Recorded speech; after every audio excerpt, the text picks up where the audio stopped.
ਗਿਆਨ ਧਿਆਨ ਕਿਛ ਕਰਮ ਨ ਜਾਣਾ,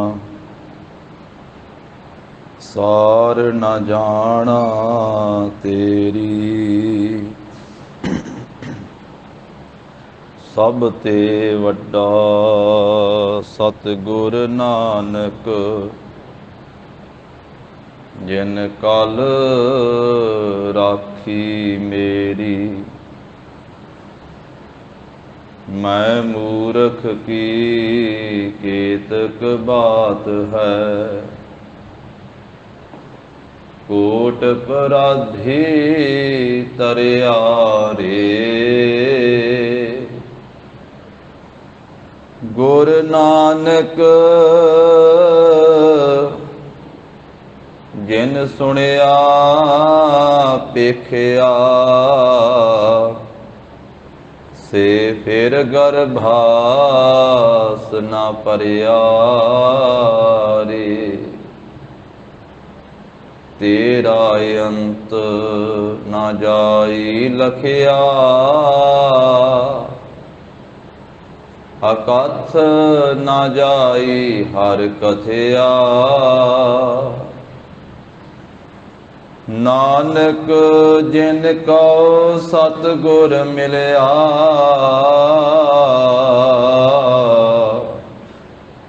ਤਿਨ ਕਾ ਲੇਖਾ ਨਿਬੜਿਆ।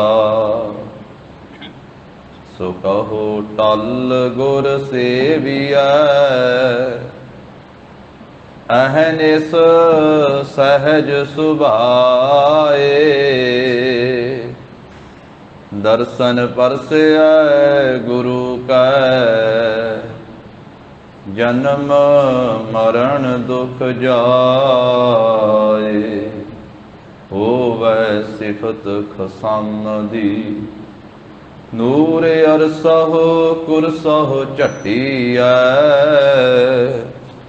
ਤੁਧ ਡਿਠੇ ਸੱਚੇ ਪਾਤਿਸ਼ਾਹ, ਮਲ ਜਨਮ ਜਨਮ ਦੀ ਕੱਟੀਐ। ਸੱਜਣ ਸੱਚਾ ਪਾਤਿਸ਼ਾਹ, ਸਿਰ ਸਾਹਾਂ ਦੈ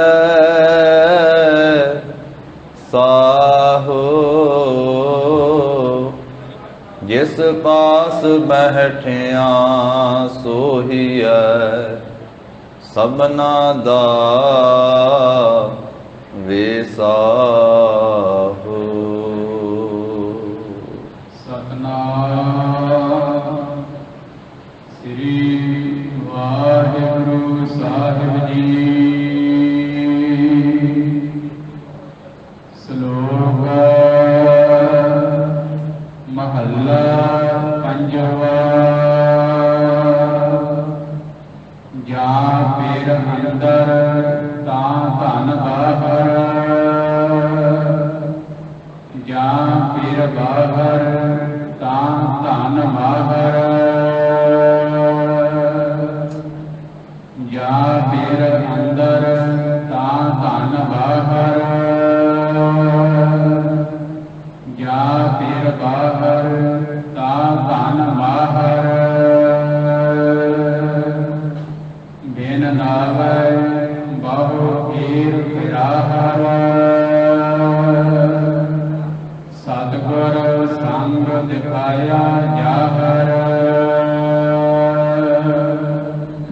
ਜਨ ਨਾਨਕ ਸੱਚੇ ਸੱਚ ਸਮਾਹਰ, ਸਤਿਗੁਰ ਸੰਗ ਦਿਖਾਇਆ ਜਾਹਰ। ਜਨ ਨਾਨਕ ਸੱਚੇ ਸੱਚ ਸਮਾਹਰ। ਵਾਹਿਗੁਰੂ ਜੀ ਕਾ ਖਾਲਸਾ, ਵਾਹਿਗੁਰੂ ਜੀ ਕੀ ਫਤਿਹ। ਜਾਹਰ ਜਹੂਰ ਹਾਜ਼ਰ ਹਜੂਰ, ਸਰਬ ਕਲਾ ਭਰਪੂਰ। ਪਤਿਤ ਪਾਵਨ ਭਗਤ ਵਸ਼ਲ ਅੰਤਰਜਾਮੀ, ਕਰੁਣਾ ਨਿਧਾਨ। ਦਸਾਂ ਪਾਤਸ਼ਾਹੀਆਂ ਦੀ ਜੋਤ, ਧੰਨ ਸ੍ਰੀ ਗੁਰੂ ਗ੍ਰੰਥ ਸਾਹਿਬ ਜੀ ਮਹਾਰਾਜ। ਸਤਿਗੁਰਾਂ ਦੀ ਪਾਵਨ ਪਵਿੱਤਰ ਹਜ਼ੂਰੀ ਅੰਦਰ ਜਗਤ ਗੁਰੂ ਜਾਹਰ ਪੀਰ ਜਗਤ ਗੁਰ ਬਾਬਾ। ਧੰਨ ਧੰਨ ਸ੍ਰੀ ਗੁਰੂ ਨਾਨਕ ਦੇਵ ਸਾਹਿਬ ਜੀ ਮਹਾਰਾਜ।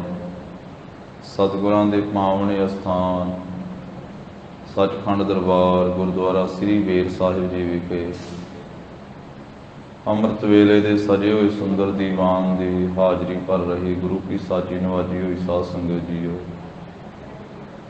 ਸਤਿਗੁਰਾਂ ਨੇ ਕਿਰਪਾ ਕੀਤੀ ਹੈ, ਆਪਣੇ ਅੰਮ੍ਰਿਤਮਈ ਦਰਸ਼ਨ ਬਖਸ਼ਿਸ਼ ਕੀਤੇ। ਸਤ ਸੰਗਤ ਦਾ ਅਮੋਲਕ ਭਾਗਾ ਸਮਾਂ ਗੁਰੂ ਕੀ ਕਿਰਪਾ ਦੇ ਨਾਲ ਪ੍ਰਾਪਤ ਹੋਇਆ ਹੈ। ਲੜੀਵਾਰ ਰੂਪ ਵਿੱਚ ਅੱਜ ਦਾ ਜੋ ਪਾਵਨ ਪਵਿੱਤਰ ਉਪਦੇਸ਼ ਸਤਿਗੁਰੂ ਜੀ ਬਖਸ਼ਿਸ਼ ਕਰ ਰਹੇ ਹਨ, 965 ਅੰਗ ਤੇ ਇਹ ਪਵਿੱਤਰ ਮਹਾਰਾਜ ਸਾਹਿਬ ਜੀ ਦਾ ਬਚਨ ਸੋਭਨੀਕ ਹੈ।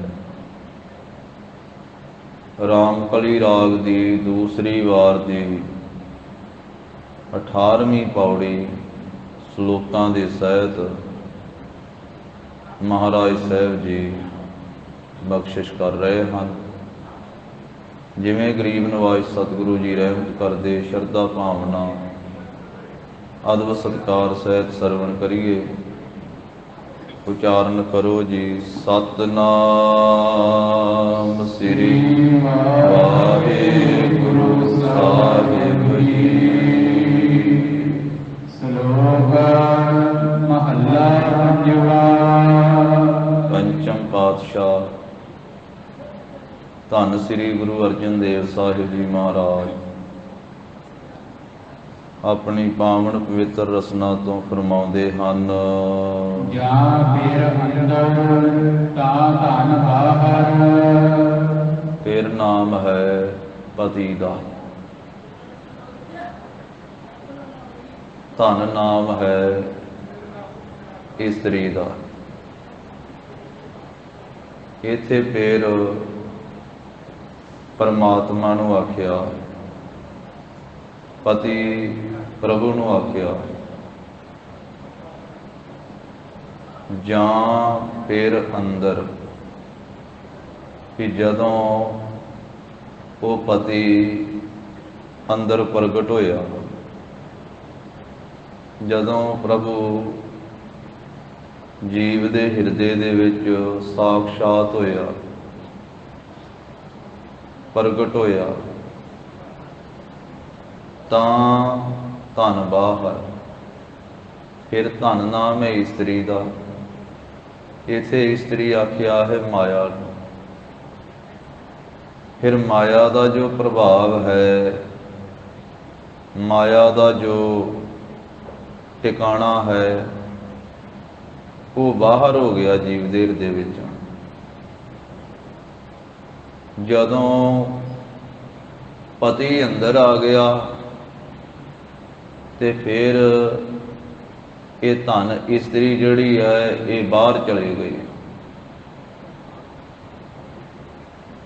ਜਿਸ ਵੇਲੇ ਅੰਦਰ ਪ੍ਰਭੂ ਪਤੀ ਪ੍ਰਗਟ ਹੋ ਗਿਆ ਤੇ ਫਿਰ ਅੰਦਰੋਂ ਮਾਇਆ ਜਿਹੜੀ ਹੈ ਇਹ ਬਾਹਰ ਚਲੀ ਗਈ। ਮਾਇਆ ਦਾ ਪ੍ਰਭਾਵ, ਮਾਇਆ ਦਾ ਹੁਕਮ ਹੁਣ ਜੀਵ ਦੇ ਹਿਰਦੇ ਵਿੱਚ ਨਹੀਂ ਚੱਲਦਾ ਹੈ। ਉਹ ਮਾਇਆ ਨੂੰ ਪ੍ਰਭੂ ਪਤੀ ਨੇ ਬਾਹਰ ਕੱਢ ਦਿੱਤਾ ਹੈ। ਜਿੰਨਾ ਚਿਰ ਉਹ ਪ੍ਰਭੂ ਪਤੀ ਅੰਦਰ ਪ੍ਰਗਟ ਨਹੀਂ ਸੀ ਹੋਇਆ, ਉਹਨਾਂ ਚਿਰ ਇਹ ਮਾਇਆ ਦਾ ਅੰਦਰ ਵਾਸਾ ਸੀ। ਮਾਇਆ ਦੇ ਫੁਰਨੇ, ਮਾਇਆ ਦੇ ਖਿਆਲ, ਮਾਇਆ ਦੇ ਕਈ ਰੂਪ ਹਨ ਸਾਧ ਸੰਗਤ ਜੀ। ਜੜ ਮਾਇਆ ਹੈ, ਚੇਤਨ ਮਾਇਆ ਹੈ। ਜੜ ਮਾਇਆ ਜਿਹਦੇ ਵਿੱਚ ਇਹ ਦੌਲਤ ਵੀ ਆਉਂਦੀ ਹੈ ਤੇ ਦੁਨੀਆ ਦੇ ਸਾਰੇ ਪਦਾਰਥ ਜਿਹੜੇ ਹਨ,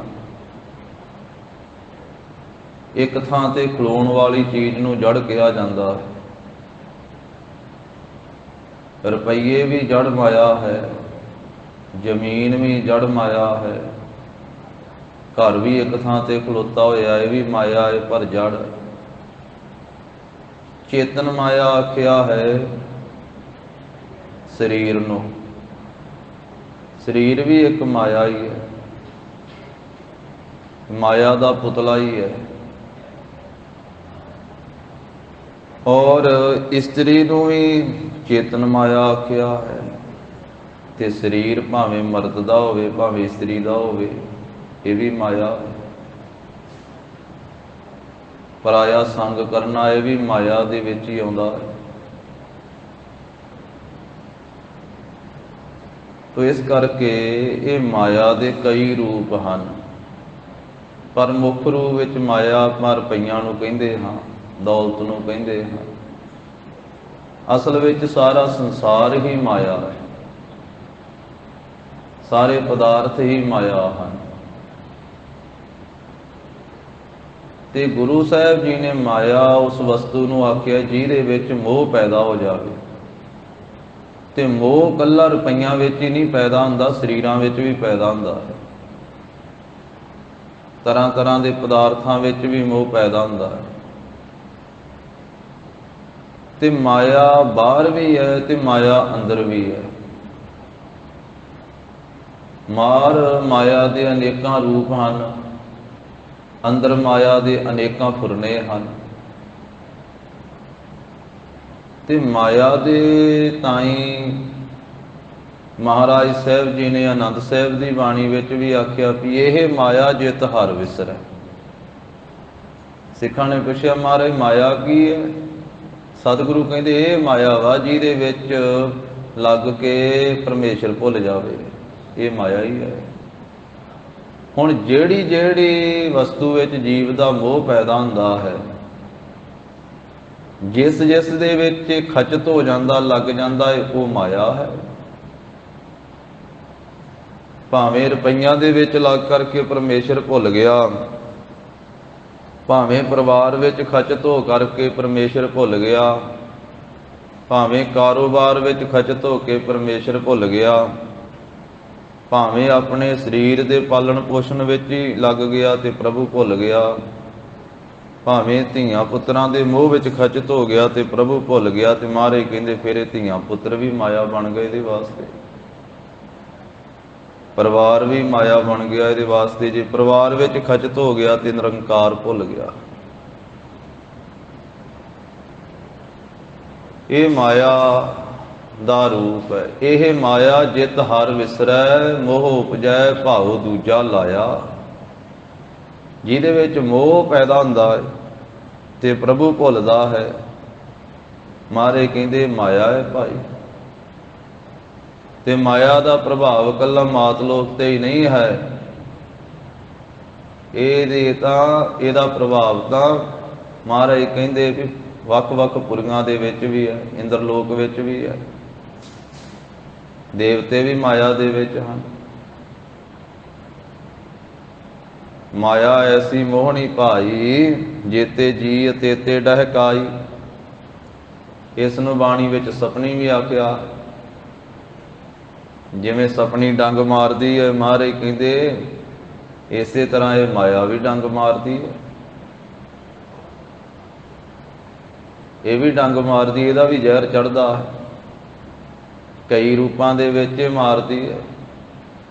ਮਾਇਆ ਦਾ ਇੱਕ ਕਾਮ ਰੂਪ ਵੀ ਹੈ, ਕਾਮ ਰੂਪ ਦੇ ਵਿੱਚ ਵੀ ਇਹ ਡੰਗ ਮਾਰਦੀ ਹੈ। ਕਈਆਂ ਨੂੰ ਕਾਮ ਰੂਪ ਦੇ ਵਿੱਚ ਹੀ ਇਹ ਆਪਣੇ ਅਧੀਨ ਕਰ ਲੈਂਦੀ ਹੈ, ਜੀਵ ਕਾਮ ਦੇ ਵਿੱਚ ਗਲਤਾਨ ਹੋ ਜਾਂਦਾ ਹੈ। ਗੋਤਮ ਤਪਾ ਅਹਲਿਆ ਇਸਤਰੀ ਤਿਸ ਦੇਖ ਇੰਦਰ ਲੁਭਾਇਆ, ਸਹਿਸ ਸਰੀਰ ਚਿਹਨ ਭਗ ਹੋਏ ਤਾਂ ਮਨ ਪਛੋਤਾਇਆ। ਸਵਰਗ ਦਾ ਦੇਵਤਾ ਇੰਦਰ ਵੀ ਕਾਮ ਦੇ ਅਧੀਨ ਹੋ ਗਿਆ। ਤਾਂ ਇਹ ਕਾਮ ਰੂਪ ਵਿੱਚ ਵੀ ਮਾਇਆ ਵਰਤਦੀ ਹੈ। ਕਈਆਂ ਨੂੰ ਮਹਾਰਾਜ ਕਹਿੰਦੇ ਕਾਮ ਦੇ ਰੂਪ ਵਿੱਚ ਹੀ ਡੁਲਾਈ ਜਾਂਦੀ ਹੈ, ਧਰਮ ਤੋਂ ਡੇਗੀ ਜਾਂਦੀ ਹੈ, ਆਪਣੇ ਅਧੀਨ ਕਰੀ ਜਾਂਦੀ ਹੈ। ਫਿਰ ਕ੍ਰੋਧ ਵੀ ਇਹਦਾ ਇੱਕ ਰੂਪ ਹੈ, ਗੁੱਸਾ ਵੀ ਇਹਦਾ ਇੱਕ ਰੂਪ ਹੈ। ਕਈਆਂ ਨੂੰ ਗੁੱਸੇ ਰੂਪ ਦੇ ਵਿੱਚ ਢਾ ਲੈਂਦੀ ਹੈ ਮਾਇਆ, ਕਈਆਂ ਨੂੰ ਲੋਭ ਰੂਪ ਦੇ ਵਿੱਚ ਆਪਣੇ ਅਧੀਨ ਕਰ ਲੈਂਦੀ ਹੈ। ਲਾਲਚ, ਤ੍ਰਿਸ਼ਨਾ, ਲੋਭ, ਇਹ ਵੀ ਮਾਇਆ ਦਾ ਰੂਪ ਹੈ। ਫਿਰ ਮਹਾਰਾਜ ਕਹਿੰਦੇ ਮੋਹ ਵੀ ਇਹਦਾ ਹੀ ਰੂਪ ਹੈ ਮਾਇਆ ਦਾ। ਮੋਹ ਦੇ ਦੁਆਰਾ ਵੀ ਕਈਆਂ ਤੇ ਆਪਣਾ ਰੱਸਾ ਪਾ ਲੈਂਦੀ। ਪੰਕ ਜੋ ਮੋਹ ਪਗ ਨਹੀਂ ਚਾਲੈ, ਹਮ ਦੇਖਾ ਤਹਿ ਡੂਬੀ ਵਾਲੇ। ਮੋਹ ਦੇ ਚਿੱਕੜ ਦੇ ਵਿੱਚ ਵੀ ਇਹ ਡਿੱਗਣ ਵਾਲੀ ਹੈ। ਫਿਰ ਹੰਕਾਰ ਰੂਪ ਵੀ ਹੈ ਮਾਇਆ ਦਾ। ਇਹ ਹੰਕਾਰ ਦੇ ਰੂਪ ਦੇ ਵਿੱਚ ਵੀ ਜੀਵਾਂ ਨੂੰ ਆਪਣੇ ਅਧੀਨ ਕਰਦੀ ਹੈ। ਕਈ ਵਾਰੀ ਇਨਸਾਨ ਆਪਣਾ ਪਰਿਵਾਰ ਛੱਡ ਦਿੰਦਾ ਹੈ, ਆਪਣਾ ਘਰ ਛੱਡ ਦਿੰਦਾ, ਕਾਰੋਬਾਰ ਛੱਡ ਦਿੰਦਾ ਹੈ, ਸੰਨਿਆਸੀ ਬਣ ਜਾਂਦਾ ਹੈ, ਤਿਆਗੀ ਬਣ ਜਾਂਦਾ ਹੈ, ਬਾਣਪ੍ਰਸਤੀ ਬਣ ਜਾਂਦਾ ਹੈ, ਜੰਗਲ ਵਿੱਚ ਜਾ ਕੇ ਰਹਿਣ ਲੱਗ ਪੈਂਦਾ। ਮਾਇਆ ਉੱਥੇ ਵੀ ਪਿੱਛਾ ਨਹੀਂ ਛੱਡਦੀ। ਜੰਗਲ ਵਿੱਚ ਰਹਿ ਕਰਕੇ ਵੀ ਕਹਿੰਦਾ ਵੀ ਮੇਰੇ ਵਰਗਾ ਕੋਈ ਤਿਆਗੀ ਨਹੀਂ। ਉਹ ਪੁੱਛਣ ਵਾਲੇ ਜਗਿਆਸੂ ਕਹਿੰਦੇ ਵੀ ਕਿਉਂ ਨਹੀਂ ਤੁਹਾਡੇ ਵਰਗਾ ਕੋਈ ਤਿਆਗੀ? ਕਹਿੰਦਾ ਤੁਹਾਨੂੰ ਪਤਾ ਨਹੀਂ, ਮੈਂ ਘਰ ਛੱਡ ਕੇ ਆਇਆ, ਮੈਂ ਪਰਿਵਾਰ ਛੱਡ ਕੇ ਆਇਆ, ਮੈਂ ਕਾਰੋਬਾਰ ਛੱਡ ਕੇ ਆਇਆ, ਮੈਂ ਸੰਸਾਰ ਛੱਡ ਕੇ ਆਇਆ।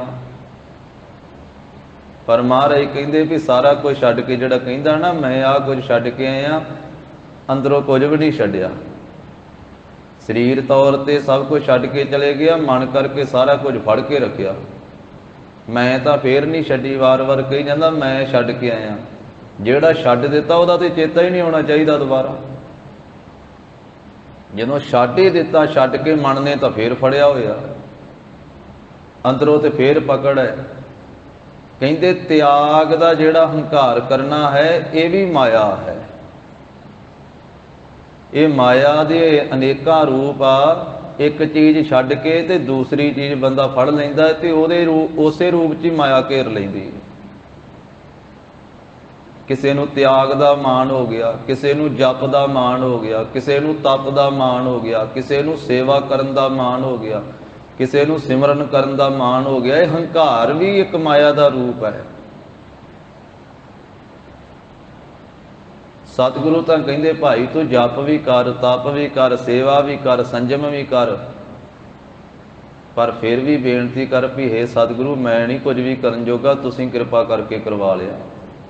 ਜਪ ਤਪ ਸੰਜਮ ਧਰਮ ਨਾ ਕਮਾਇਆ, ਸੇਵਾ ਸਾਧ ਨਾ ਜਾਣਿਆ ਹਰ ਰਾਇਆ। ਕਹੋ ਨਾਨਕ ਹਮ ਨੀਚ ਕਰਮਾ, ਸਰਨ ਪਰੇ ਕੀ ਰਾਖੋ ਸਰਮਾ। ਸਤਿਗੁਰੂ ਕਹਿੰਦੇ ਅੰਦਰ ਨਿਮਰਤਾ ਧਾਰਨ ਕਰਕੇ ਰੱਖ, ਕਰਮ ਉੱਚੇ ਸੁੱਚੇ ਕਰ, ਪਰ ਅੰਦਰ ਦੀ ਭਾਵਨਾ ਐਸੀ ਬਣੀ ਰਵੇ ਵੀ ਮਹਾਰਾਜ ਮੈਂ ਨਹੀਂ ਕੁਝ ਵੀ ਕਰਨ ਵਾਲਾ, ਮੈਂ ਨਹੀਂ ਕੁਝ ਵੀ ਕਰਾਉਣ ਵਾਲਾ, ਤੁਸੀਂ ਸਭ ਕੁਝ ਮਹਾਰਾਜ ਕਰਨ ਕਰਾਉਣ ਵਾਲੇ ਹੋ। ਸਭ ਆਪ ਜੀ ਦੀ ਮਹਿਮਾ ਹੈ, ਆਪ ਜੀ ਦੀ ਵਡਿਆਈ ਹੈ। ਫਿਰ ਭਾਈ ਇਸ ਮਾਇਆ ਤੋਂ ਬਚਿਆ ਜਾ ਸਕਦਾ। ਬੇਨਤੀ ਕਰਿਆ ਕਰ ਤੁਧ ਆਗੇ ਅਰਦਾਸ ਹਮਾਰੀ, ਜੀਓ ਪਿੰਡ ਸਭ ਤੇਰਾ, ਕਹੋ ਨਾਨਕ ਸਭ ਤੇਰੀ ਵਡਿਆਈ, ਕੋਈ ਨਾਉ ਨਾ ਜਾਣੈ ਮੇਰਾ।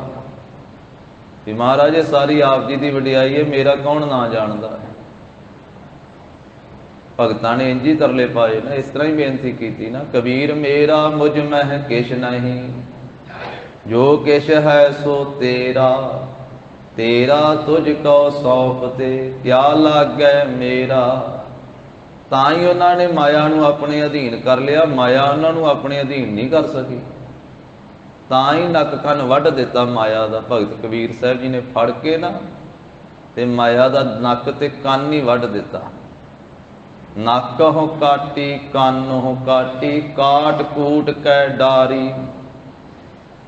ਕੱਟ ਕੇ ਨੱਕ ਕੰਨ ਤੇ ਕੁੱਟ ਕੇ ਮਾਇਆ ਨੂੰ ਤੇ ਭਜਾ ਦਿੱਤਾ ਉਂਗਲੀ ਮਾਰ ਕੇ। ਕਹੋ ਕਬੀਰ ਸੰਤਨ ਕੀ ਬੈਰਨ, ਤੀਨ ਲੋਕ ਕੀ ਪਿਆਰੀ। ਭਗਤ ਕਬੀਰ ਸਾਹਿਬ ਕਹਿੰਦੇ ਤਿੰਨਾਂ ਲੋਕਾਂ ਦੀ ਪਿਆਰੀ ਹੈ ਇਹ ਮਾਇਆ, ਤਿੰਨੇ ਲੋਕ ਇਸ ਮਾਇਆ ਦੇ ਨਾਲ ਪਿਆਰ ਕਰਦੇ ਆ ਤੇ ਸੰਤਾਂ ਦੀ ਵੈਰਨ ਆਏ, ਕਿਉਂਕਿ ਸੰਤ ਨਹੀਂ ਇਸ ਦੇ ਅਧੀਨ ਹੁੰਦੇ, ਉਹ ਇਹਨੂੰ ਆਪਣੀ ਵੈਰਨ ਸਮਝਦੇ,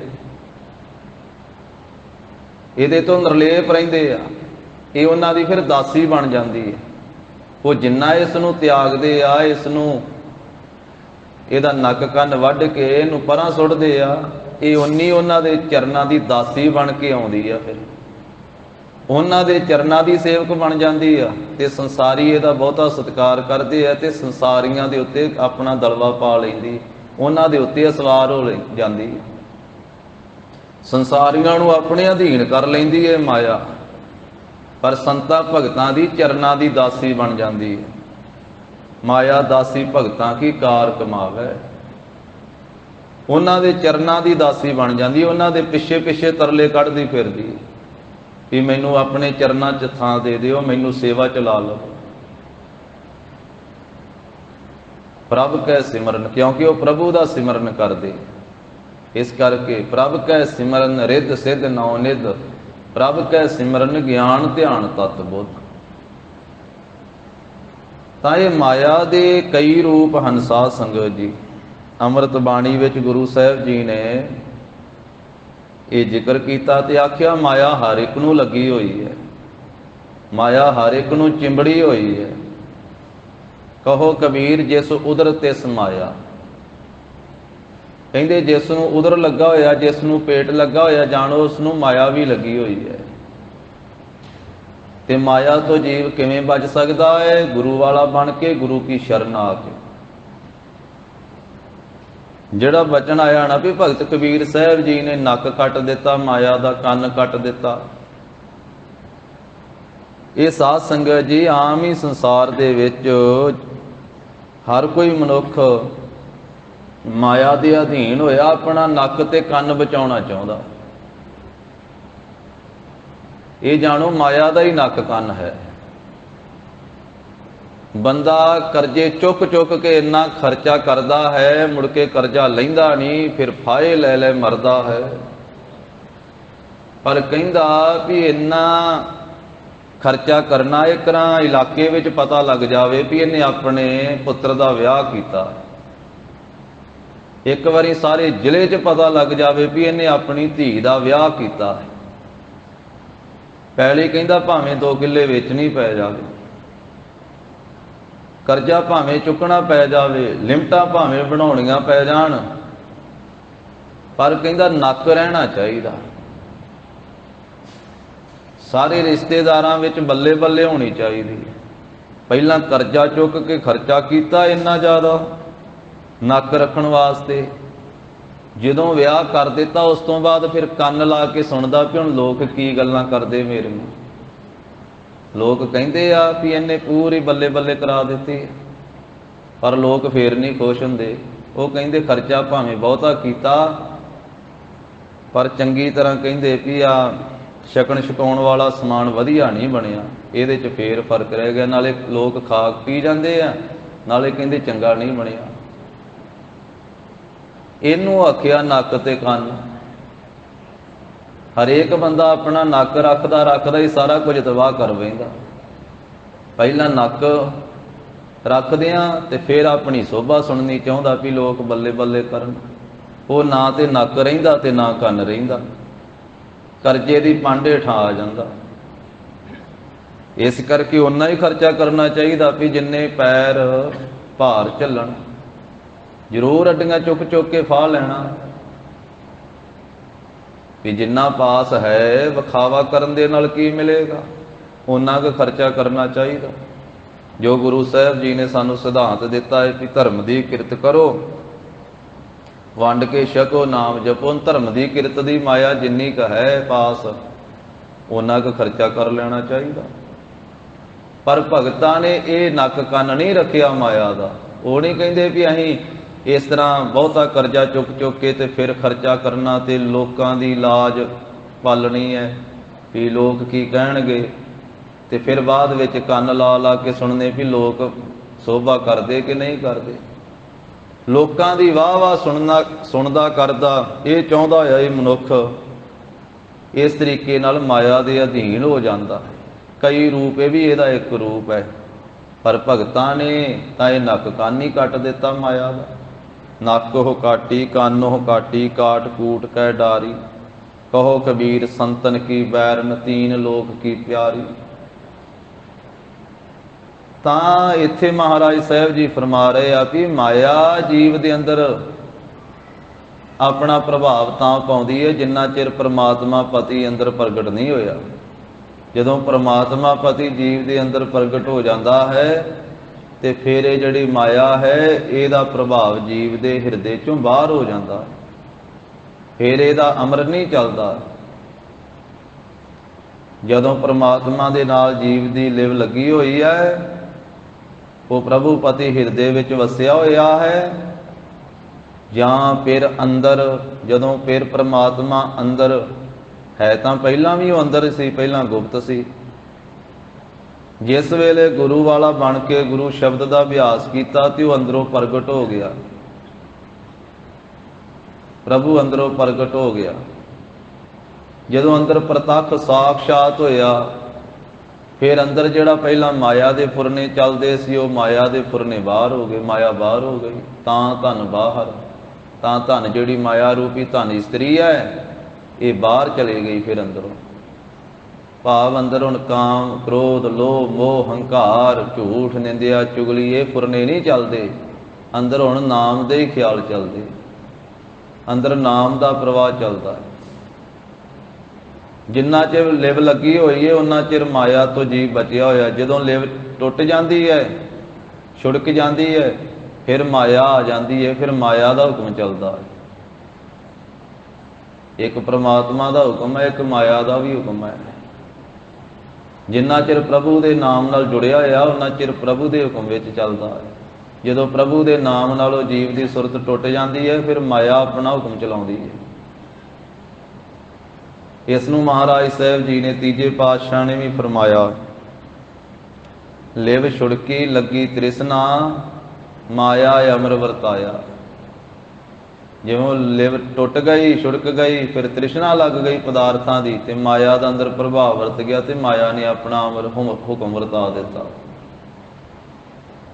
ਸਤਿਗੁਰੂ ਕਹਿੰਦੇ ਜਾਂ ਫਿਰ ਅੰਦਰ ਜਦੋਂ ਪ੍ਰਮਾਤਮਾ ਪਤੀ ਅੰਦਰ ਪ੍ਰਗਟ ਹੋਇਆ ਨਾ ਜੀਵ ਦੇ ਹਿਰਦੇ ਵਿੱਚ, ਤਾਂ ਧਨ ਬਾਹਰ, ਤਾਂ ਜਿਹੜੀ ਇਹ ਮਾਇਆ ਰੂਪੀ ਇਸਤਰੀ ਹੈ ਇਹ ਫਿਰ ਬਾਹਰ ਹੋ ਗਈ, ਇਹਦਾ ਪ੍ਰਭਾਵ ਫਿਰ ਘਟ ਗਿਆ, ਭਾਵ ਇਹ ਬਾਹਰ ਚਲੇ ਗਈ ਜੀਵ ਦੇ ਹਿਰਦੇ ਵਿੱਚੋਂ।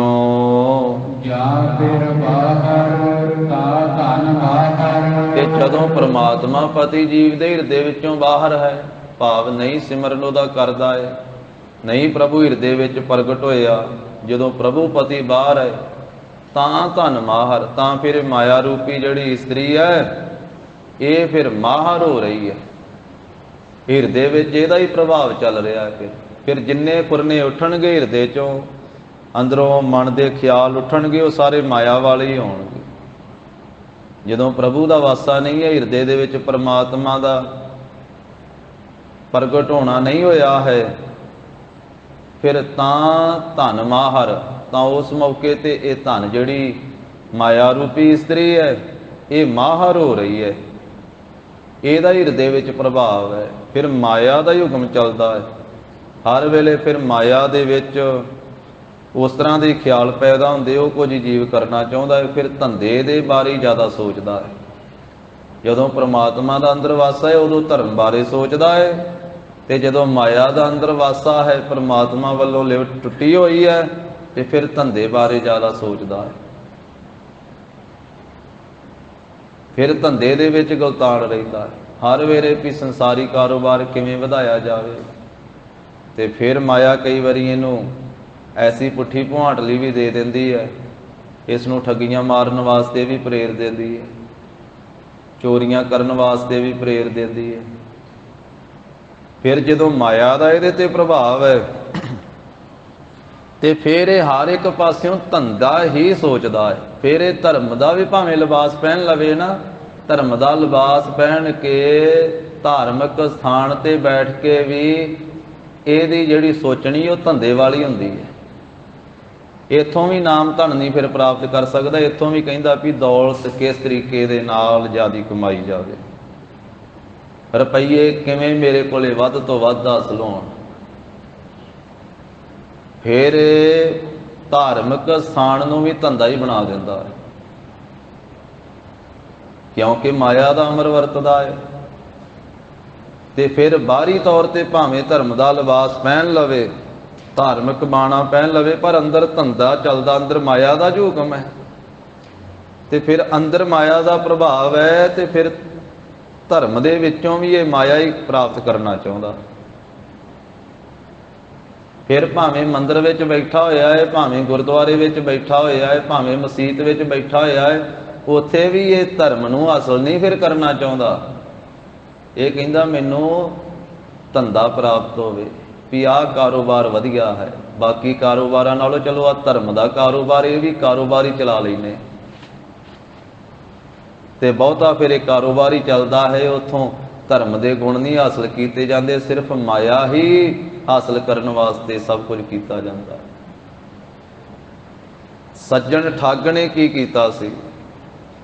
ਉਹਨੇ ਮੰਦਿਰ ਬਣਾਇਆ ਹੋਇਆ ਸੀ, ਮਸੀਤ ਬਣਾਈ ਹੋਈ ਸੀ, ਧਰਮ ਦਾ ਚੋਲਾ ਪਾਇਆ ਹੋਇਆ ਸੀ, ਬਾਹਰੋਂ ਧਾਰਮਿਕ ਹੀ ਇਨਸਾਨ ਦਿਸਦਾ ਸੀ ਸੱਜਣ,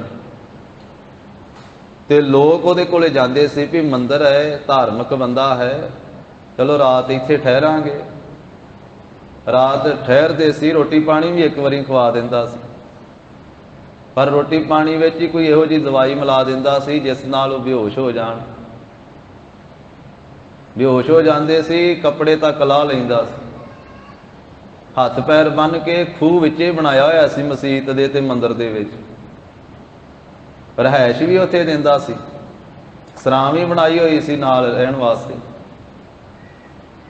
ਦਿਨੇ ਮੰਦਿਰ ਦੇ ਵਿੱਚ ਬੈਠ ਕੇ ਉਹ ਨਮਸਕਾਰ ਕਰਦੇ, ਆਪਣਾ ਪੂਜਾ ਪਾਠ ਕਰਦੇ। ਰਾਤ ਨੂੰ ਜਦੋਂ ਰੋਟੀ ਪਾਣੀ ਖਾਂਦੇ ਸੀ, ਜ਼ਹਿਰ ਮਿਲਾ ਕੇ ਮਾਰ ਕੇ ਕੱਪੜੇ ਤੱਕ ਲਾਹ ਲੈਣੇ, ਰੁਪਈਏ ਜੇਬਾਂ ਚੋਂ ਕੱਢ ਲੈਣੇ, ਖੂਹ 'ਚ ਸੁੱਟ ਦੇਣਾ।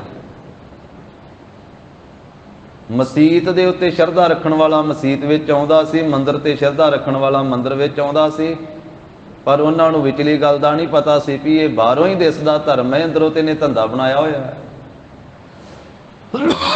ਉਹ ਤੇ ਧੰਨ ਸ੍ਰੀ ਗੁਰੂ ਨਾਨਕ ਦੇਵ ਸਾਹਿਬ ਜੀ ਮਹਾਰਾਜ ਉੱਥੇ ਜਾਂਦੇ ਆ ਫਿਰ, ਤੇ ਫਿਰ ਸੱਜਣ ਨੂੰ ਆਪਣੇ ਪਾਸ ਬਿਠਾ ਕੇ ਤੇ ਫਿਰ ਇੱਕ ਸ਼ਬਦ ਦਾ ਕੀਰਤਨ ਕਰਦੇ ਆ। ਸੂਹੀ ਮਹੱਲਾ ਪਹਿਲਾ, ਉੱਜਲ ਕਹਿਹਾਂ ਚਿਲਕਣਾ, ਘੋਟਮ ਕਾਲੜੀ ਮਸ, ਧੋਤਿਆਂ ਜੂਠ ਨਾ ਉਤਰੈ, ਜੇ ਸੌ ਧੋਵਾਂ ਤਿਸ, ਸੱਜਣ ਸੇਈ ਨਾਲ ਮੈਂ, ਚੱਲਦਿਆਂ ਨਾਲ ਚਲਨ, ਜਿੱਥੈ ਲੇਖਾ ਮੰਗੀਐ ਤਿੱਥੈ ਖੜੇ ਦਿਸਨ।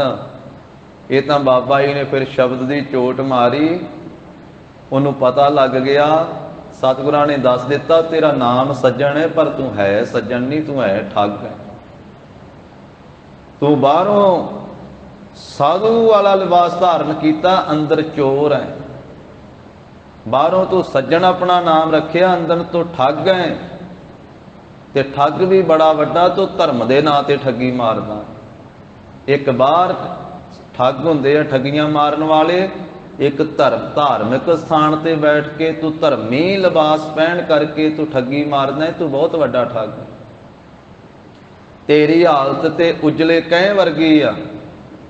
ਕਹਿ ਦਾ ਭਾਂਡਾ ਜਿਹੜਾ ਹੈ ਉਹ ਬਾਹਰੋਂ ਚਿਲਕਦਾ ਹੈ, ਲਿਸ਼ਕਦਾ ਹੈ, ਉਹਨੂੰ ਧੋ ਵੀ ਲਈਏ, ਉਹਦੇ ਤੇ ਹੱਥ ਫੇਰ ਗਏ, ਉਹਦੇ ਵਿੱਚੋਂ ਕਾਲੀ ਸ਼ਾਹੀ ਨਿਕਲਦੀ ਹੈ। ਤੇਰੇ ਅੰਦਰ ਪਾਪਾਂ ਦੀ ਕਾਲੀ ਸ਼ਾਹੀ ਭਰੀ ਹੋਈ, ਬਾਹਰੋਂ ਹੀ ਤੂੰ ਚਮਕਦਾ ਲਿਸ਼ਕਦਾ ਹੈ। ਉੱਜਲ ਕਹਿਹਾਂ ਚਿਲਕਣਾ, ਘੋਟਮ ਕਾਲੜੀ ਮਸ, ਜਦੋਂ ਘੁੱਟ ਗਏ ਉਹਨੂੰ ਰਗੜ ਗਏ, ਵਿੱਚੋਂ ਕਾਲੀ ਮਸ ਕਾਲੀ ਸ਼ਾਹੀ ਨਿਕਲਦੀ ਹੈ। ਤੇਰੀ ਇਸ ਤਰ੍ਹਾਂ ਦੀ ਹਾਲਤ, ਤੂੰ ਸੱਜਣ ਨਹੀਂ, ਤੂੰ ਠੱਗ ਹੈ। ਮਹਾਰਾਜ ਦੇ ਚਰਨੀ ਪੈ ਗਿਆ। ਫਿਰ ਸਤਿਗੁਰੂ ਜੀ ਨੇ ਉਹਨੂੰ ਅਸਲ ਸੱਜਣ ਬਣਾ ਦਿੱਤਾ, ਪ੍ਰਭੂ ਦੇ ਨਾਲ ਜੋੜ ਕਰਕੇ, ਸਿਮਰਨ ਨਾਲ ਜੋੜ ਕਰਕੇ। ਅੰਦਰੋਂ ਉਹਨੂੰ, ਜਿੱਥੇ ਬਾਹਰੋਂ ਧਾਰਮਿਕ ਲਿਬਾਸ ਪਹਿਨਿਆ ਸੀ, ਅੰਦਰੋਂ ਵੀ ਧਰਮੀ ਬਣਾ ਦਿੱਤਾ ਬਾਬਾ ਜੀ ਨੇ। ਆਖਿਆ ਹੁਣ ਅਸਲ ਵਿੱਚ ਤੂੰ ਬੈਠ ਕਰਕੇ ਸਿਮਰਨ ਕਰ, ਬੰਦਗੀ ਕਰ। ਹੁਣ ਅਸਲ ਦੇ ਵਿੱਚ ਤੂੰ ਲੋਕਾਂ ਨੂੰ ਪ੍ਰਸ਼ਾਦਾ ਪਾਣੀ ਛਕਾ, ਤੇ ਰਾਤ ਠਹਿਰਨ ਵਾਸਤੇ ਉਹਨਾਂ ਨੂੰ ਸਰਾਂ ਦੇ। ਪਹਿਲਾਂ ਤੇ ਤੂੰ ਸਿਰਫ ਲੁੱਟਣ ਵਾਸਤੇ ਹੀ ਸਾਰਾ ਕੁਝ ਕੀਤਾ ਹੋਇਆ ਸੀ। ਅਸਲ ਵਿੱਚ ਜਦੋਂ ਮਾਇਆ ਦਾ ਅੰਦਰ ਪ੍ਰਭਾਵ ਜੀਵ ਦੇ ਪੈ ਜਾਂਦਾ ਹੈ, ਉਦੋਂ ਇਹ ਧਰਮ ਤੋਂ ਵੀ ਨਹੀਂ ਡਰਦਾ ਹੈ, ਉਦੋਂ ਇਹ ਧਾਰਮਿਕ ਸਥਾਨ ਦਾ ਵੀ ਭੈ ਨਹੀਂ ਕਰਦਾ ਹੈ, ਕਿਉਂਕਿ ਮਾਇਆ ਦਾ ਪ੍ਰਭਾਵ ਪਿਆ ਹੈ। ਧਾਰਮਿਕ ਸਥਾਨ ਵਿੱਚ ਬੈਠਾ ਹੋਵੇਗਾ, ਧਾਰਮਿਕ ਅਹੁਦੇ ਤੇ ਬੈਠਾ ਹੋਵੇਗਾ, ਜੇ ਅੰਦਰ ਮਾਇਆ ਦਾ ਪ੍ਰਭਾਵ ਹੈ ਤੇ ਇਹ ਧਾਰਮਿਕ ਵੱਡੇ ਅਹੁਦੇ ਤੇ ਬੈਠ ਕਰਕੇ ਵੀ ਇਹ ਧੰਦਾ ਹੀ ਬਣਾ ਦੇਵੇਗਾ ਧਰਮ ਨੂੰ। ਧਰਮ ਨੂੰ ਧਰਮ ਨਹੀਂ ਰਹਿਣ ਦੇਵੇਗਾ, ਧਰਮ ਨੂੰ ਧੰਦਾ ਹੀ ਬਣਾ ਦੇਵੇਗਾ। ਤੇ ਸੰਸਾਰੀ ਦੌਲਤ ਦਾ ਲਾਭ ਹੀ ਸੋਚੇਗਾ ਵੀ ਇੱਥੋਂ ਇਸ ਤਰੀਕੇ ਨਾਲ ਵੱਧ ਮਾਇਆ ਜਿਹੜੀ ਹੈ ਪ੍ਰਾਪਤ ਕੀਤੀ ਜਾ ਸਕਦੀ ਹੈ। ਸਤਿਗੁਰੂ ਪੰਜਵੇਂ ਪਾਤਸ਼ਾਹ ਫਰਮਾ ਰਹੇ ਆ ਵੀ ਜਾਂ ਫਿਰ ਬਾਹਰ, ਜਦੋਂ ਫਿਰ ਪ੍ਰਮਾਤਮਾ ਜੀਵ ਦੇ ਹਿਰਦੇ ਵਿੱਚੋਂ ਬਾਹਰ ਹੈ ਤੇ ਫਿਰ ਅੰਦਰ ਕੌਣ ਹੈ? ਫਿਰ ਅੰਦਰ ਮਾਇਆ ਆ ਜਾਂਦੀ ਹੈ। ਜਾਂ ਫਿਰ ਬਾਹਰ ਤਾਂ ਧਨ ਮਾਹਰ, ਤਾਂ ਜਿਹੜੀ ਇਹ ਧਨ ਮਾਇਆ ਹੈ ਨਾ, ਧਨ ਨਾਮ ਇਸਤਰੀ ਦਾ ਹੈ ਤੇ ਇੱਥੇ ਮਾਇਆ ਨੂੰ ਇਸਤਰੀ ਆਖਿਆ ਹੈ, ਪ੍ਰਮਾਤਮਾ ਨੂੰ ਪਤੀ ਆਖਿਆ ਹੈ। ਇਹ ਮਾਇਆ ਰੂਪੀ ਇਸਤਰੀ ਦਾ ਫਿਰ ਇਹਦੇ ਹਿਰਦੇ ਦੇ ਉੱਤੇ ਵਾਸਾ ਹੁੰਦਾ ਹੈ ਤੇ ਫਿਰ ਮਾਇਆ ਦੇ ਪੁਰਨੇ ਚੱਲਦੇ, ਦਿਨੇ ਰਾਤ ਮਾਇਆ ਦੇ ਖਿਆਲ ਚੱਲਦੇ। ਧਾਰਮਿਕ ਦੁਨੀਆ ਵਿੱਚੋਂ ਵੀ ਇਹ ਮਾਇਆ ਹੀ ਸੋਚਦਾ ਹੈ, ਮਾਇਆ ਹੀ ਕਮਾਉਣੀ ਚਾਹੁੰਦਾ ਹੈ।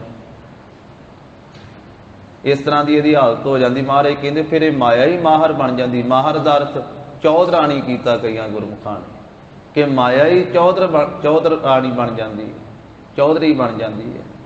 ਭਾਵ ਮਾਇਆ ਦਾ ਹੁਕਮ ਚੱਲਦਾ ਫਿਰ ਜੀਵ ਦੇ ਉੱਤੇ, ਇਹ ਮਾਇਆ ਦੇ ਅਧੀਨ ਹੋਇਆ ਉਹੋ ਜਿਹੇ ਕਰਮ ਕਰਦਾ ਹੈ। ਜਦੋਂ ਪ੍ਰਮਾਤਮਾ ਪਤੀ ਇਹਦੇ ਹਿਰਦੇ ਵਿੱਚ ਨਹੀਂ ਵਸਿਆ ਤੇ ਫਿਰ ਮਾਇਆ ਨੇ ਤਾਂ ਵਸਣਾ ਹੀ ਹੈ, ਫਿਰ ਮਾਇਆ ਹਿਰਦੇ ਦੇ ਉੱਤੇ ਆਪਣਾ ਕਬਜ਼ਾ ਕਰ ਬੈਠੀ। ਇਸੇ ਪ੍ਰਕਾਰ ਇਹਨਾਂ ਆਰੰਭਕ ਪੰਕਤੀਆਂ ਦਾ ਹੋਰ ਵੀ ਭਾਵ ਗੁਰਮੁਖਾਂ ਨੇ ਮਹਾਂਪੁਰਖਾਂ ਨੇ ਦਰਸਾਇਆ ਹੈ। ਫਿਰ ਆਰੰਭ ਤੋਂ ਪੜ੍ਹੀਏ ਜੀ। ਜਾ ਫਿਰ ਅੰਦਰ ਤਾਂ ਧਨ ਬਾਹਰ। ਦੂਸਰੇ ਅਰਥ ਵਿੱਚ ਧਨ ਦਾ ਅਰਥ ਬੁੱਧੀ ਕੀਤਾ ਹੈ। ਕਹਿੰਦੇ ਆ ਜਾਂ ਫਿਰ ਅੰਦਰ, ਜਦੋਂ ਫਿਰ ਪਰਮਾਤਮਾ ਪਤੀ ਅੰਦਰ ਗੁਪਤ ਹੈ, ਅੰਦਰ ਪ੍ਰਗਟ ਨਹੀਂ ਹੋਇਆ, ਹੈ ਅੰਦਰ ਹੀ ਪਰ ਅੰਦਰ ਗੁਪਤ ਹੈ, ਸਾਖਸ਼ਾਤ ਨਹੀਂ ਹੋਇਆ, ਪ੍ਰਗਟ ਨਹੀਂ ਹੋਇਆ। ਹਰ ਇੱਕ ਜੀਵ ਦੇ ਅੰਦਰ ਹੀ ਹੈ ਪ੍ਰਭੂ, ਬਾਹਰ ਨਹੀਂ ਹੈ, ਅੰਦਰ ਹੈ ਹਰ ਇੱਕ ਦੇ। ਇਹਦਾ ਭਾਵ ਇਹ ਨਹੀਂ ਕਿ ਬਾਹਰ ਉਹ ਹੈ ਹੀ ਨਹੀਂ, ਬਾਹਰ ਵੀ ਸਾਰੇ ਪਾਸੇ ਹੈ, ਪਰ ਮਹਾਰਾਜ ਕਹਿੰਦੇ ਜਦੋਂ ਤੈਨੂੰ ਪ੍ਰਾਪਤੀ ਹੋਣੀ ਅੰਦਰੋਂ ਹੋਣੀ ਹੈ। ਬਾਹਰ ਉਦੋਂ ਬਾਅਦ ਤੂੰ ਵੇਖੇਂਗਾ, ਪਹਿਲੋਂ ਅੰਦਰੋਂ ਹੀ ਵੇਖੇਂਗਾ। ਜੋ ਬ੍ਰਹਮੰਡੇ ਸੋਈ ਪਿੰਡੇ, ਜੋ ਖੋਜੈ ਸੋ ਪਾਵੈ, ਪੀਪਾ ਪ੍ਰਾਣਵੈ ਪਰਮ ਤਤ ਹੈ, ਸਤਿਗੁਰ ਹੋਏ ਲਖਾਵੈ। ਉਹ ਅੰਦਰ ਹੈ ਤੇ ਜਿੰਨਾ ਚਿਰ ਪ੍ਰਭੂ ਪਤੀ ਅੰਦਰ ਹੈ ਤੇ ਅੰਦਰ ਗੁਪਤ ਹੈ, ਜਿੰਨਾ ਚਿਰ ਉਹ ਅੰਦਰ ਪ੍ਰਗਟ ਨਹੀਂ ਹੋਇਆ ਹੈ। ਤੂੰ ਹਿਰਦੈ ਗੁਪਤ ਵਸੈ, ਦਿਨ ਰਾਤੀ ਤੇਰਾ ਭਾਵ ਨਾ ਬੁਝੈ ਗਵਾਰੀ। ਜਿੰਨਾ ਚਿਰ ਪ੍ਰਭੂ ਪਤੀ ਅੰਦਰ ਗੁਪਤ ਹੈ ਤਾਂ ਧਨ ਬਾਹਰ, ਤਾਂ ਫਿਰ ਜਿਹੜੀ ਇਹ ਧਨ ਬੁੱਧੀ ਰੂਪ ਇਸਤਰੀ ਹੈ ਇਹ ਬਾਹਰ ਮੁਖੀ ਹੋਈ ਪਈ ਹੈ। ਬੁੱਧੀ ਜਿਹੜੀ ਹੈ ਬਾਹਰ ਖਿਆਲ ਕਰਦੀ ਹੈ, ਬਾਹਰੀ ਪਦਾਰਥਾਂ ਨੂੰ, ਨਾਸਵੰਤ ਬਾਹਰਲੇ ਜਿਹੜੇ ਪਦਾਰਥ ਹਨ, ਮਿਥਿਆ ਪਦਾਰਥਾਂ ਨੂੰ ਇਹਨੇ ਸੱਚ ਮੰਨਿਆ ਹੋਇਆ, ਇਹ ਬਾਹਰ ਮੁਖੀ ਹੋਈ ਪਈ ਹੈ। ਜਾਂ ਫਿਰ ਬਾਹਰ ਤਾਂ ਧਨ ਬਾਹਰ। ਤੇ ਜਦੋਂ ਫਿਰ ਪ੍ਰਮਾਤਮਾ ਜਿਹੜਾ ਅੰਦਰ ਗੁਪਤ ਸੀ ਉਹ ਅੰਦਰੋਂ ਬਾਹਰ ਪ੍ਰਗਟ ਹੋਇਆ, ਜੀਵ ਦੇ ਹਿਰਦੇ ਵਿੱਚ ਪ੍ਰਗਟ ਹੋਇਆ, ਅੰਦਰੋਂ ਬਾਹਰ ਹੋਣ ਰੂਪ ਭਾਵ ਉਹ ਪ੍ਰਗਟ ਹੋ ਗਿਆ। ਜਿਸ ਮੌਕੇ ਤੇ ਪ੍ਰਭੂ ਦੀ ਪ੍ਰਾਪਤੀ ਹੋ ਗਈ ਪ੍ਰਤੱਖ, ਤਾਂ ਧਨ ਮਾਹਰ, ਤਾਂ ਫਿਰ ਇਹ ਜੀਵ ਦੀ ਜਿਹੜੀ ਬੁੱਧੀ ਹੈ ਨਾ, ਬੁੱਧੀ ਰੂਪ ਇਸਤਰੀ, ਇਹ ਫਿਰ ਮਾਹਰ ਹੋ ਗਈ, ਇਹ ਫਿਰ ਪ੍ਰਭੂ ਦੀ ਪ੍ਰਾਪਤੀ ਵਾਲੀ ਹੋ ਗਈ। ਹੁਣ ਪਰਮੇਸ਼ਰ ਵਾਹਿਗੁਰੂ ਜੀ ਦੇ ਹੁਕਮ ਦੇ ਵਿੱਚ ਹੀ ਇਹ ਸੱਚੇ ਨਾਮ ਦੀ ਮਾਹਰ ਹੋ ਗਈ, ਸ਼ੁਭ ਗੁਣਾਂ ਦੇ ਵਿੱਚ ਮਾਹਰ ਹੋ ਗਈ, ਸ਼ੁਭ ਗੁਣਾਂ ਨੂੰ ਧਾਰਨ ਕਰਨ ਵਾਲੀ ਹੋ ਗਈ। ਫਿਰ ਧਰਮ ਦੇ ਗੁਣ ਇਸ ਨੂੰ ਪ੍ਰਾਪਤ ਹੋ ਗਏ ਔਰ ਇਹ ਧਰਮ ਦੇ ਗੁਣਾਂ ਦੇ ਧਾਰਨ ਕਰਨ ਦੇ ਵਿੱਚ ਮਾਹਰ ਹੋ ਗਈ, ਪ੍ਰਸਿੱਧ ਹੋ ਗਈ। ਧੰਨ ਸ੍ਰੀ ਗੁਰੂ ਅਰਜਨ ਦੇਵ ਸਾਹਿਬ ਪੰਚਮ ਪਾਤਸ਼ਾਹ ਮਹਾਰਾਜ ਫਰਮਾਉਂਦੇ ਹਨ ਕਿ ਬਿਨਾਂ ਪ੍ਰਭੂ ਦੇ ਨਾਮ ਤੋਂ ਜਿੰਨਾ ਚਿਰ ਇਹ ਨਾਮ ਨਹੀਂ ਨਾ ਜਪਦਾ ਜੀ, ਬਹੁ ਫੇਰ ਫਿਰਾਹਰ, ਬਹੁਤੇ ਫੇਰਿਆਂ ਦੇ ਵਿੱਚ ਫਿਰਾਹਰ, ਇਹਨੂੰ ਫੇਰਿਆ ਜਾਂਦਾ ਹੈ, ਇਸ ਨੂੰ ਫਿਰਾਇਆ ਜਾਂਦਾ ਹੈ, ਘੁਮਾਇਆ ਜਾਂਦਾ ਹੈ, ਬਹੁਤੇ ਗੇੜੇ ਦਵਾਏ ਜਾਂਦੇ ਇਸ ਨੂੰ ਆਵਾਗਾਉਣ ਦੇ ਵਿੱਚ, ਜੰਮਣ ਮਰਨ ਦੇ ਵਿੱਚ ਬਹੁਤੀ ਵਾਰੀ ਬਹੁਤੇ ਫੇਰਿਆਂ ਦੇ ਵਿੱਚ ਇਹਨੂੰ ਫਿਰਾਇਆ ਜਾਂਦਾ ਹੈ। ਵਾਰ-ਵਾਰ ਫਿਰ ਫਿਰ ਕੇ ਜੰਮਦਾ ਹੈ, ਫਿਰ ਦੁਬਾਰਾ ਇਹ ਮਰਦਾ ਹੈ, ਫਿਰ ਜੰਮਦਾ, ਫਿਰ ਮਰਦਾ, ਵਾਰ-ਵਾਰ ਜਨਮ ਮਰਨ ਦੇ ਵਿੱਚ ਹੀ ਪਿਆ ਰਹਿੰਦਾ। ਮਨਮੁਖ ਆਵੈ ਮਨਮੁਖ ਜਾਵੈ, ਮਨਮੁਖ ਫਿਰ ਚੋਟਾਂ ਖਾਵੈ, ਜਿਤਨੇ ਨਰਕ ਸੇ ਮਨਮੁਖ ਭੋਗੈ, ਗੁਰਮੁਖ ਲੇਪ ਨਾ ਮਾਸਾ ਹੈ। ਵਾਰ-ਵਾਰ ਜਿਹੜਾ ਹੈ ਨਾਮ ਤੋਂ ਬਿਨਾ, ਨਾਮ ਤੋਂ ਜੋ ਵਿਸ਼ੁੰਨਾ ਹੈ, ਨਾਮ ਤੋਂ ਖਾਲੀ ਹੈ, ਨਾਮ ਤੋਂ ਟੁੱਟਿਆ ਹੋਇਆ ਹੈ। ਬਿਨ ਨਾਵੈ ਬਹੁ ਫੇਰ ਫਿਰਾਹਰ, ਬਹੁਤੇ ਫੇਰਿਆਂ ਵਿੱਚ ਇਹਨੂੰ ਫਿਰਾਇਆ ਜਾਂਦਾ ਹੈ। ਸਤਿਗੁਰ ਸੰਗ ਦਿਖਾਇਆ ਜਾਹਰ, ਤੇ ਜਿਨ੍ਹਾਂ ਨੂੰ ਸਤਿਗੁਰਾਂ ਦਾ ਸੰਗ ਪ੍ਰਾਪਤ ਹੋਇਆ ਹੈ, ਇਹ ਸਤਿਗੁਰੂ ਜੀ ਨੇ ਕਿਰਪਾ ਕਰਕੇ ਸੰਗ ਦਿਖਾਇਆ, ਨਾਲ ਹੀ ਵਿਖਾ ਦਿੱਤਾ ਹੈ ਵਾਹਿਗੁਰੂ ਪਰਮੇਸ਼ਰ ਜਾਹਰ, ਪ੍ਰਤੱਖ ਰੂਪ ਦੇ ਵਿੱਚ, ਜ਼ਾਹਰਾ ਤੌਰ ਤੇ ਪ੍ਰਤੱਖ ਨਾਲ ਹੀ ਵਸਦਾ ਹੋਇਆ ਪ੍ਰਭੂ ਵਿਖਾ ਦਿੱਤਾ ਹੈ ਕਿ ਭਾਈ ਉਹ ਪਰਮੇਸ਼ਰ ਵਾਹਿਗੁਰੂ ਤੈਥੋਂ ਦੂਰ ਨਹੀਂ, ਤੂੰ ਅਗਿਆਨ ਕਰਕੇ ਉਹਦੇ ਤੋਂ ਵਿੱਥ ਪਾਈ ਹੋਈ ਹੈ, ਹਉਮੈ ਕਰਕੇ ਵਿੱਥ ਪਾਈ ਹੋਈ ਹੈ, ਵਿਕਾਰਾਂ ਵਿੱਚ ਖਚਿਤ ਹੋ ਕੇ ਤੂੰ ਉਹਦੇ ਤੋਂ ਵਿਛੜਿਆ ਹੋਇਆ ਹੈ, ਮਾਇਆ ਦੇ ਅਧੀਨ ਹੋਣੇ ਕਰਕੇ ਪ੍ਰਭੂ ਤੋਂ ਤੂੰ ਟੁੱਟਾ ਹੋਇਆ। ਉਹ ਤਾਂ ਤੇਰੇ ਨਾਲ ਵਸਦਾ, ਤੇਰੇ ਅੰਦਰ ਵੀ ਉਹਦਾ ਵਾਸਾ, ਬਾਹਰ ਵੀ ਸਾਰੇ ਸੰਸਾਰ ਵਿੱਚ ਉਸੇ ਦਾ ਵਾਸਾ ਹੈ, ਪਰ ਤੈਨੂੰ ਵੇਖਣ ਵਾਲੀਆਂ ਅੱਖਾਂ ਹੀ ਨਹੀਂ ਮਿਲੀਆਂ। ਤੇਰੇ ਕੋਲੇ ਅੱਖਾਂ ਹੀ ਪਦਾਰਥਾਂ ਨੂੰ ਵੇਖਣ ਵਾਲੀਆਂ ਵਾਂ ਭਾਈ, ਤੈਨੂੰ ਪ੍ਰਮਾਤਮਾ ਵੇਖਣ ਵਾਲੀ ਨਜ਼ਰ ਹੀ ਨਹੀਂ ਮਿਲੀ। ਸਤਿਗੁਰੂ ਜੀ ਨੇ ਫਿਰ ਆਪਣੇ ਪਾਸੋਂ ਜਿਸ ਵੇਲੇ ਗਿਆਨ ਦਾ ਸੁਰਮਾ ਪਾਇਆ, ਅਗਿਆਨ ਦੇ ਹਨੇਰੇ ਨੂੰ, ਅਗਿਆਨ ਦੀ ਮੈਲ ਨੂੰ ਦੂਰ ਕੀਤਾ, ਭਰਮ ਭੁਲੇਖੇ ਦੂਰ ਕੀਤੇ, ਹਉਮੈ ਦੂਰ ਕੀਤੀ, ਤੇ ਨਾਲ ਹੀ ਵਿਖਾ ਦਿੱਤਾ ਵੀ ਉਹ ਆਤਮਾ ਰੂਪ ਨਾਲ ਹੀ ਵਸਦਾ। ਮਨ ਵਿੱਚ ਚਾਨਣਾ ਕਰ ਦਿੱਤਾ, ਗਿਆਨ ਦਾ ਸੁਰਮਾ ਪਾ ਕੇ ਅਗਿਆਨ ਦੂਰ ਕਰ ਦਿੱਤਾ ਸਤਿਗੁਰੂ ਜੀ ਨੇ, ਵਾਹਿਗੁਰੂ ਨੂੰ ਵੇਖਣ ਵਾਲੀ ਦ੍ਰਿਸ਼ਟੀ ਦੇ ਦਿੱਤੀ।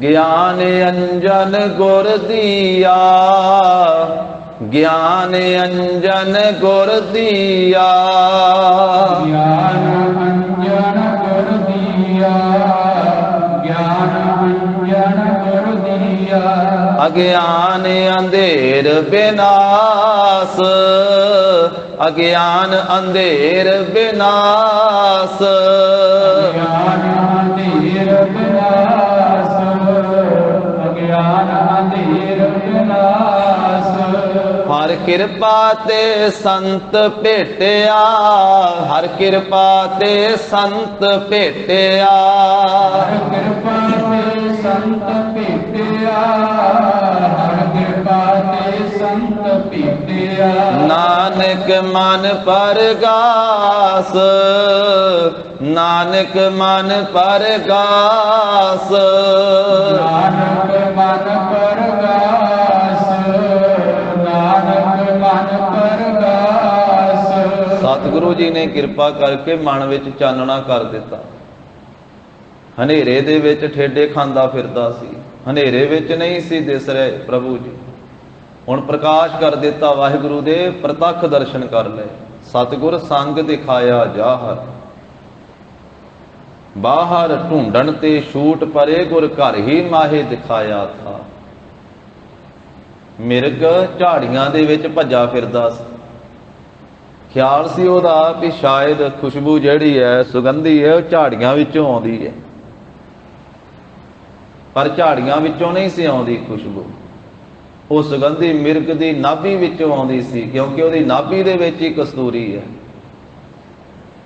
ਜਿਸ ਵੇਲੇ ਨਾਸਕਾਂ ਆਪਣੀ ਨਾਭੀ ਦੇ ਨਾਲ ਹੀ ਲੱਗੀਆਂ ਤੇ ਫਿਰ ਪਤਾ ਲੱਗਾ ਵੀ ਇਹ ਸੁਗੰਧੀ ਤਾਂ ਮੇਰੇ ਅੰਦਰੋਂ ਹੀ ਆ ਰਹੀ ਸੀ, ਮੈਂ ਝਾੜੀਆਂ ਦੇ ਵਿੱਚ ਤੁਰਿਆ ਫਿਰਦਾ ਸੀ। ਜਿਉਂ ਕਸਤੂਰੀ ਮਿਰਗ ਨਾ ਜਾਣੈ, ਭ੍ਰਮ ਦਾ ਭਰਮ ਭੁਲਾਇਆ, ਇਸੇ ਤਰ੍ਹਾਂ ਹੀ ਮਨੁੱਖ ਬਾਹਰ ਸੁਖ ਭਾਲਦਾ ਫਿਰਦਾ, ਪਦਾਰਥਾਂ ਦੇ ਵਿੱਚੋਂ ਸੁਖ ਤੇ ਸ਼ਾਂਤੀ ਲੱਭਦਾ ਫਿਰਦਾ ਹੈ। ਕਾਮ ਦੇ ਵਿੱਚ ਗਲਤਾਨ ਹੋਇਆ, ਉਧਰੋਂ ਸੁਖ ਭਾਲਦਾ ਫਿਰਦਾ ਹੈ। ਜਿਹੜੇ ਸਰੀਰ ਨੂੰ ਗਾਲ ਦੇਣ ਵਾਲੇ ਔਗਣ ਵਾ, ਉਹਨਾਂ ਵਿੱਚੋਂ ਖੁਸ਼ੀ ਭਾਲਦਾ ਹੈ, ਉਹਨਾਂ ਵਿੱਚੋਂ ਸੁਖ ਤੇ ਚੈਨ ਤੇ ਆਨੰਦ ਭਾਲਦਾ ਹੈ। ਇਹ ਇਸ ਤਰ੍ਹਾਂ ਹੈ ਜਿਵੇਂ ਇੱਕ ਹਿਰਨ ਝਾੜੀਆਂ ਦੇ ਵਿੱਚੋਂ ਸੁਗੰਧੀ ਲੱਭਦਾ ਫਿਰਦਾ। ਮਹਾਰਾਜ ਕਹਿੰਦੇ ਕਾਮ ਕ੍ਰੋਧ ਕਾਇਆ ਕਉ ਗੱਲ ਹੈ, ਜਿਉਂ ਕੰਚਨ ਸੁਹਾਗਾ ਢਲ ਹੈ। ਉਹ ਸੁਖ, ਉਹ ਆਨੰਦ ਤਾਂ ਅੰਦਰੋਂ ਹੀ ਪ੍ਰਾਪਤ ਹੋਣਾ ਸੀ, ਕਿਉਂਕਿ ਪ੍ਰਭੂ ਪਰਮੇਸ਼ਰ ਅੰਦਰ ਹੀ ਹੈ, ਇਹ ਬਾਹਰੋਂ ਭਾਲਦਾ ਫਿਰਦਾ। ਫਰੀਦਾ ਜੰਗਲ ਜੰਗਲ ਕਿਆ ਭਵੈ, ਵਣ ਕੰਡਾ ਮੋੜੇ, ਵਸੀ ਰੱਬ ਹਿਆਲੀਐ, ਜੰਗਲ ਕਿਆ ਢੂੰਡੇ। ਜਦੋਂ ਮਿਲਿਆ ਕਹਿੰਦੇ ਅੰਦਰੋਂ ਹੀ ਮਿਲਿਆ। ਜਦੋਂ ਸ਼ਬਦ ਨਾਲ ਸੁਰਤ ਜੋੜੀ ਤੇ ਅੰਦਰੋਂ ਹੀ ਪ੍ਰਭੂ, ਜੋ ਪਹਿਲਾਂ ਵੀ ਅੰਦਰ ਹੀ ਸੀ, ਪਹਿਲੋਂ ਕਿਤੇ ਬਾਹਰ ਨਹੀਂ ਸੀ, ਪਰ ਅਗਿਆਨ ਦਾ ਪਰਦਾ ਸੀ, ਹਉਮੈ ਦਾ ਪਰਦਾ ਸੀ, ਉਹ ਗੁਰੂ ਸ਼ਬਦ ਨੇ ਦੂਰ ਕਰ ਦਿੱਤਾ ਤੇ ਵਾਹਿਗੁਰੂ ਜੀ ਦੀ ਪ੍ਰਾਪਤੀ ਹੋ ਗਈ। ਸਤਿਗੁਰ ਸੰਗ ਦਿਖਾਇਆ ਜਾਹਰ, ਸਤਿਗੁਰੂ ਜੀ ਨੇ ਉਹ ਨਾਲ ਵਸਦਾ ਜਾਹਰ ਪ੍ਰਤੱਖ ਰੂਪ ਦੇ ਵਿੱਚ ਪ੍ਰਭੂ ਵਿਖਾ ਦਿੱਤਾ। ਨਾਵੇਂ ਪਾਤਸ਼ਾਹ ਜਿਵੇਂ ਫਰਮਾਉਂਦੇ, ਕਾਹੇ ਰੇ ਮਨ ਖੋਜਣ ਜਾਈ, ਸਰਬ ਨਿਵਾਸੀ ਸਦਾ ਅਲੇਪਾ ਤੋਹੀ ਸੰਗ ਸਮਾਈ। ਕਿ ਭਾਈ ਉਹ ਤੇਰੇ ਨਾਲ ਹੀ ਸਮਾਇਆ ਹੋਇਆ ਹੈ। ਕਿਵੇਂ ਸਮਾਇਆ ਹੋਇਆ ਹੈ? ਜਿਵੇਂ ਫੁੱਲਾਂ ਵਿੱਚ ਸੁਗੰਧੀ ਸਮਾਈ ਹੋਈ ਹੈ, ਜਿਵੇਂ ਸੀਸੇ ਦੇ ਸਾਹਮਣੇ ਜਾਈਏ ਤੇ ਆਪਣਾ ਚਿਹਰਾ ਉਹਦੇ ਵਿੱਚ ਆ ਜਾਂਦਾ ਹੈ, ਜਿਵੇਂ ਸੀਸੇ ਦੇ ਵਿੱਚ ਆਪਣਾ ਪ੍ਰਤੀਬਿੰਬ ਸਮਾਇਆ ਹੋਇਆ, ਇਸ ਤਰ੍ਹਾਂ ਪ੍ਰਮਾਤਮਾ ਤੇਰੇ ਵਿੱਚ ਸਮਾਇਆ ਹੋਇਆ। ਉਹ ਮਤ ਜਿਉ ਬਾਸ ਬਸਤ ਹੈ, ਮੁਕਰ ਮਾਹਿ ਜੈਸੇ ਸ਼ਾਈ, ਤੈਸੇ ਹੀ ਹਰ ਬਸੇ ਨਿਰੰਤਰ, ਘਟ ਹੀ ਖੋਜਹੁ ਭਾਈ। ਬਾਹਰ ਭੀਤਰ ਏਕੋ ਜਾਨੋ, ਇਹੋ ਗੁਰ ਗਿਆਨ ਬਤਾਈ। ਜਨ ਨਾਨਕ ਬਿਨ ਆਪਾ ਚੀਨੈ, ਮਿਟੈ ਨਾ ਭ੍ਰਮ ਕੀ ਕਾਈ। ਪਰ ਨਾਲ ਹੀ ਕਹਿ ਦਿੱਤਾ, ਖੋਜਣਾ ਤੇ ਤੈਨੂੰ ਪਵੇਗਾ, ਮਿਹਨਤ ਤਾਂ ਭਾਈ ਕਰਨੀ ਪੈਣੀ ਆ। ਮਿਹਨਤ ਤੋਂ ਬਿਨਾਂ ਤੇ ਇੱਕ ਦੁੱਧ ਵਿੱਚੋਂ ਘਿਓ ਨਹੀਂ ਨਿਕਲਦਾ ਬਾਹਰ, ਜੇ ਮਿਹਨਤ ਨਾ ਕਰੀਏ। ਦੁੱਧ ਦੇ ਵਿੱਚੋਂ ਘਿਓ ਕੱਢਣ ਵਾਸਤੇ ਵੀ ਮਿਹਨਤ ਕਰਨੀ ਪੈਂਦੀ ਹੈ, ਤੇ ਆਪਣੇ ਵਿੱਚੋਂ ਪ੍ਰਮਾਤਮਾ ਪ੍ਰਾਪਤ ਕਰਨ ਵਾਸਤੇ ਵੀ ਮਿਹਨਤ ਕਰਨੀ ਪੈਂਦੀ ਹੈ। ਮਿਹਨਤ ਕੀਤੀ ਆ ਜਿਨ੍ਹਾਂ ਵੀ ਭਗਤਾਂ ਨੇ, ਉਹਨਾਂ ਨੂੰ ਪ੍ਰਾਪਤੀ ਹੋਈ ਹੈ, ਮਿਹਨਤ ਉਹਨਾਂ ਕੀਤੀ ਹੈ। ਹਾਂ, ਕੱਲੀ ਮਿਹਨਤ ਨਾਲ ਗੱਲ ਨਹੀਂ ਬਣਦੀ, ਗੁਰੂ ਕੀ ਰਹਿਮਤ ਵੀ ਨਾਲ ਲੈਣੀ ਪੈਣੀ ਹੈ। ਮਿਹਨਤ ਵੀ ਕਰਨੀ ਪੈਣੀ ਤੇ ਗੁਰੂ ਕੀ ਰਹਿਮਤ ਵੀ ਪ੍ਰਾਪਤ ਕਰਨੀ ਪੈਣੀ। ਤਾਂ ਹੀ ਵਾਰ-ਵਾਰ ਬਾਣੀ 'ਚ ਆਇਆ, ਇੱਕ ਓੰਕਾਰ ਸਤਿਗੁਰ ਪ੍ਰਸਾਦ, ਕਿ ਸਤਿਗੁਰੂ ਦੀ ਕਿਰਪਾ ਦੀ ਲੋੜ ਹੈ, ਅਤਿਅੰਤ ਲੋੜ ਹੈ। ਜਿਨੀ ਨਾਮ ਧਿਆਇਆ ਗਏ ਮਸਕਤ ਘਾਲ, ਮਸਕਤ ਲਿਖਿਆ, ਮਿਹਨਤ ਕੀਤੀ ਨਾਮ ਤੇ ਆਪਣ ਵਾਲਿਆਂ ਨੇ, ਨਾਮ ਧਿਆਉਣ ਵਾਲਿਆਂ ਨੇ ਘਾਲਣਾ ਘਾਲੀ ਹੈ। ਘਾਲਣਾ ਤੇ ਘਾਲਣੀ ਪੈਂਦੀ ਭਾਈ। ਘਾਲਣਾ ਘਾਲ ਕੇ ਹੀ ਦੁੱਧ ਦੇ ਵਿੱਚੋਂ ਘਿਓ ਨਿਕਲਦਾ ਹੈ, ਘਾਲਣਾ ਘਾਲ ਕੇ ਹੀ ਲੱਕੜ ਦੇ ਵਿੱਚੋਂ ਅੱਗ ਨਿਕਲਦੀ ਹੈ, ਤੇ ਘਾਲਣਾ ਘਾਲ ਕੇ ਸ਼ਬਦ ਨਾਲ ਸੁਰਤ ਜੋੜ ਕੇ ਹੀ ਪ੍ਰਮਾਤਮਾ ਦੀ ਪ੍ਰਾਪਤੀ ਹੁੰਦੀ ਹੈ। ਸਗਲ ਬਨਸਪਤ ਮਹਿ ਪੈ ਸੰਤਰ, ਸਗਲ ਦੂਧ ਮਹਿ ਘੀਆ, ਊਚ ਨੀਚ ਮਹਿ ਜੋਤ ਸਮਾਣੀ, ਘਟ ਘਟ ਮਾਧੋ ਜੀਆ। ਹੈ ਉਹ ਘਟਾਂ ਘਟਾਂ ਵਿੱਚ ਵਸਿਆ ਹੋਇਆ, ਪਰ ਸਤਿਗੁਰੂ ਜਦੋਂ ਕਿਰਪਾ ਕਰਦੇ ਫਿਰ ਨਾਲ ਹੀ ਪ੍ਰਤੱਖ ਤੌਰ ਤੇ ਦਰਸ਼ਨ ਕਰਾ ਦਿੰਦੇ ਹਨ।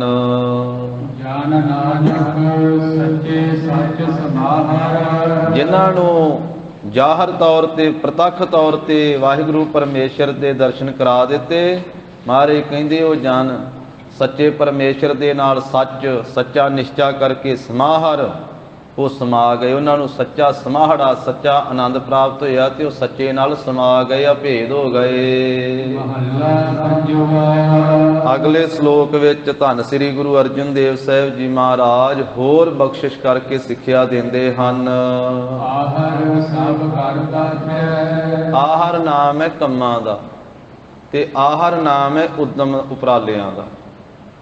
ਮਹਾਰਾਜ ਕਹਿੰਦੇ ਜੀਵ ਸਾਰੇ ਕੰਮਕਾਰ ਕਰਦਾ ਫਿਰਦਾ ਹੈ, ਸੰਸਾਰੀ ਸੰਸਾਰੀ ਉਦਮ ਤਾਂ ਇਹ ਸਾਰੇ ਕਰਦਾ ਫਿਰਦਾ ਹੈ। ਕਿੰਨੀ ਤਰ੍ਹਾਂ ਦੇ ਉਦਮ ਕਰਦਾ ਹੈ, ਕਿਉਂਕਿ ਉਦਮ ਤੋਂ ਬਿਨਾਂ ਸੰਸਾਰੀ ਧੰਦਾ ਵੀ ਨਹੀਂ ਹੁੰਦਾ ਹੈ। ਧੰਦੇ ਵਾਸਤੇ, ਪਦਾਰਥ ਵਾਸਤੇ ਵੀ ਤਾਂ ਉਦਮ ਕਰਦਾ ਹੀ ਹੈ ਨਾ। ਆਹਰ ਸਭ ਕਰਦਾ ਫਿਰ ਹੈ, ਧੰਦੇ ਵਾਸਤੇ ਇਹ ਸਾਰੇ ਉਦਮ ਉਪਰਾਲੇ ਕਰਦਾ ਫਿਰਦਾ ਹੈ। ਆਹਰ ਇੱਕ ਨਾ ਹੋਈ, ਪਰ ਇਹਦੇ ਤੋਂ ਇੱਕ ਆਹਰ ਨਹੀਂ ਹੋ ਰਿਹਾ। ਜੋ ਪ੍ਰਭੂ ਦੀ ਪ੍ਰਾਪਤੀ ਵਾਲਾ ਉਦਮ ਹੈ, ਪ੍ਰਭੂ ਪ੍ਰਾਪਤੀ ਵਾਲਾ ਉਪਰਾਲਾ ਹੈ, ਪ੍ਰਭੂ ਪ੍ਰਾਪਤੀ ਵਾਲਾ ਕੰਮ ਹੈ, ਉਹ ਇੱਕ ਕੰਮ ਇਹਦੇ ਤੋਂ ਨਹੀਂ ਹੁੰਦਾ। ਇਹ ਇੱਕ ਦੀ ਪ੍ਰਾਪਤੀ ਵਾਲਾ ਉਦਮ ਨਹੀਂ ਇਹ ਕਰਦਾ, ਬਾਕੀ ਸਾਰੇ ਉਦਮ ਕਰਦਾ ਹੈ। ਤੇ ਜਦੋਂ ਪ੍ਰਭੂ ਪ੍ਰਾਪਤੀ ਦੇ ਉਦਮ ਦੀ ਗੱਲ ਆਉਂਦੀ ਹੈ ਤੇ ਫਿਰ ਕਹਿੰਦਾ ਵੀ ਨਹੀਂ, ਇਹ ਬਿਨਾਂ ਉਦਮ ਤੋਂ ਹੀ ਮਿਲ ਜਾਵੇ। ਪਦਾਰਥ ਪ੍ਰਾਪਤ ਕਰਨਾ ਹੈ ਤੇ ਕਿੰਨੇ ਕਿੰਨੇ ਘੰਟੇ ਉਦਮ ਕਰਕੇ ਸਖਤ ਮਿਹਨਤ ਕਰਦਾ ਹੈ।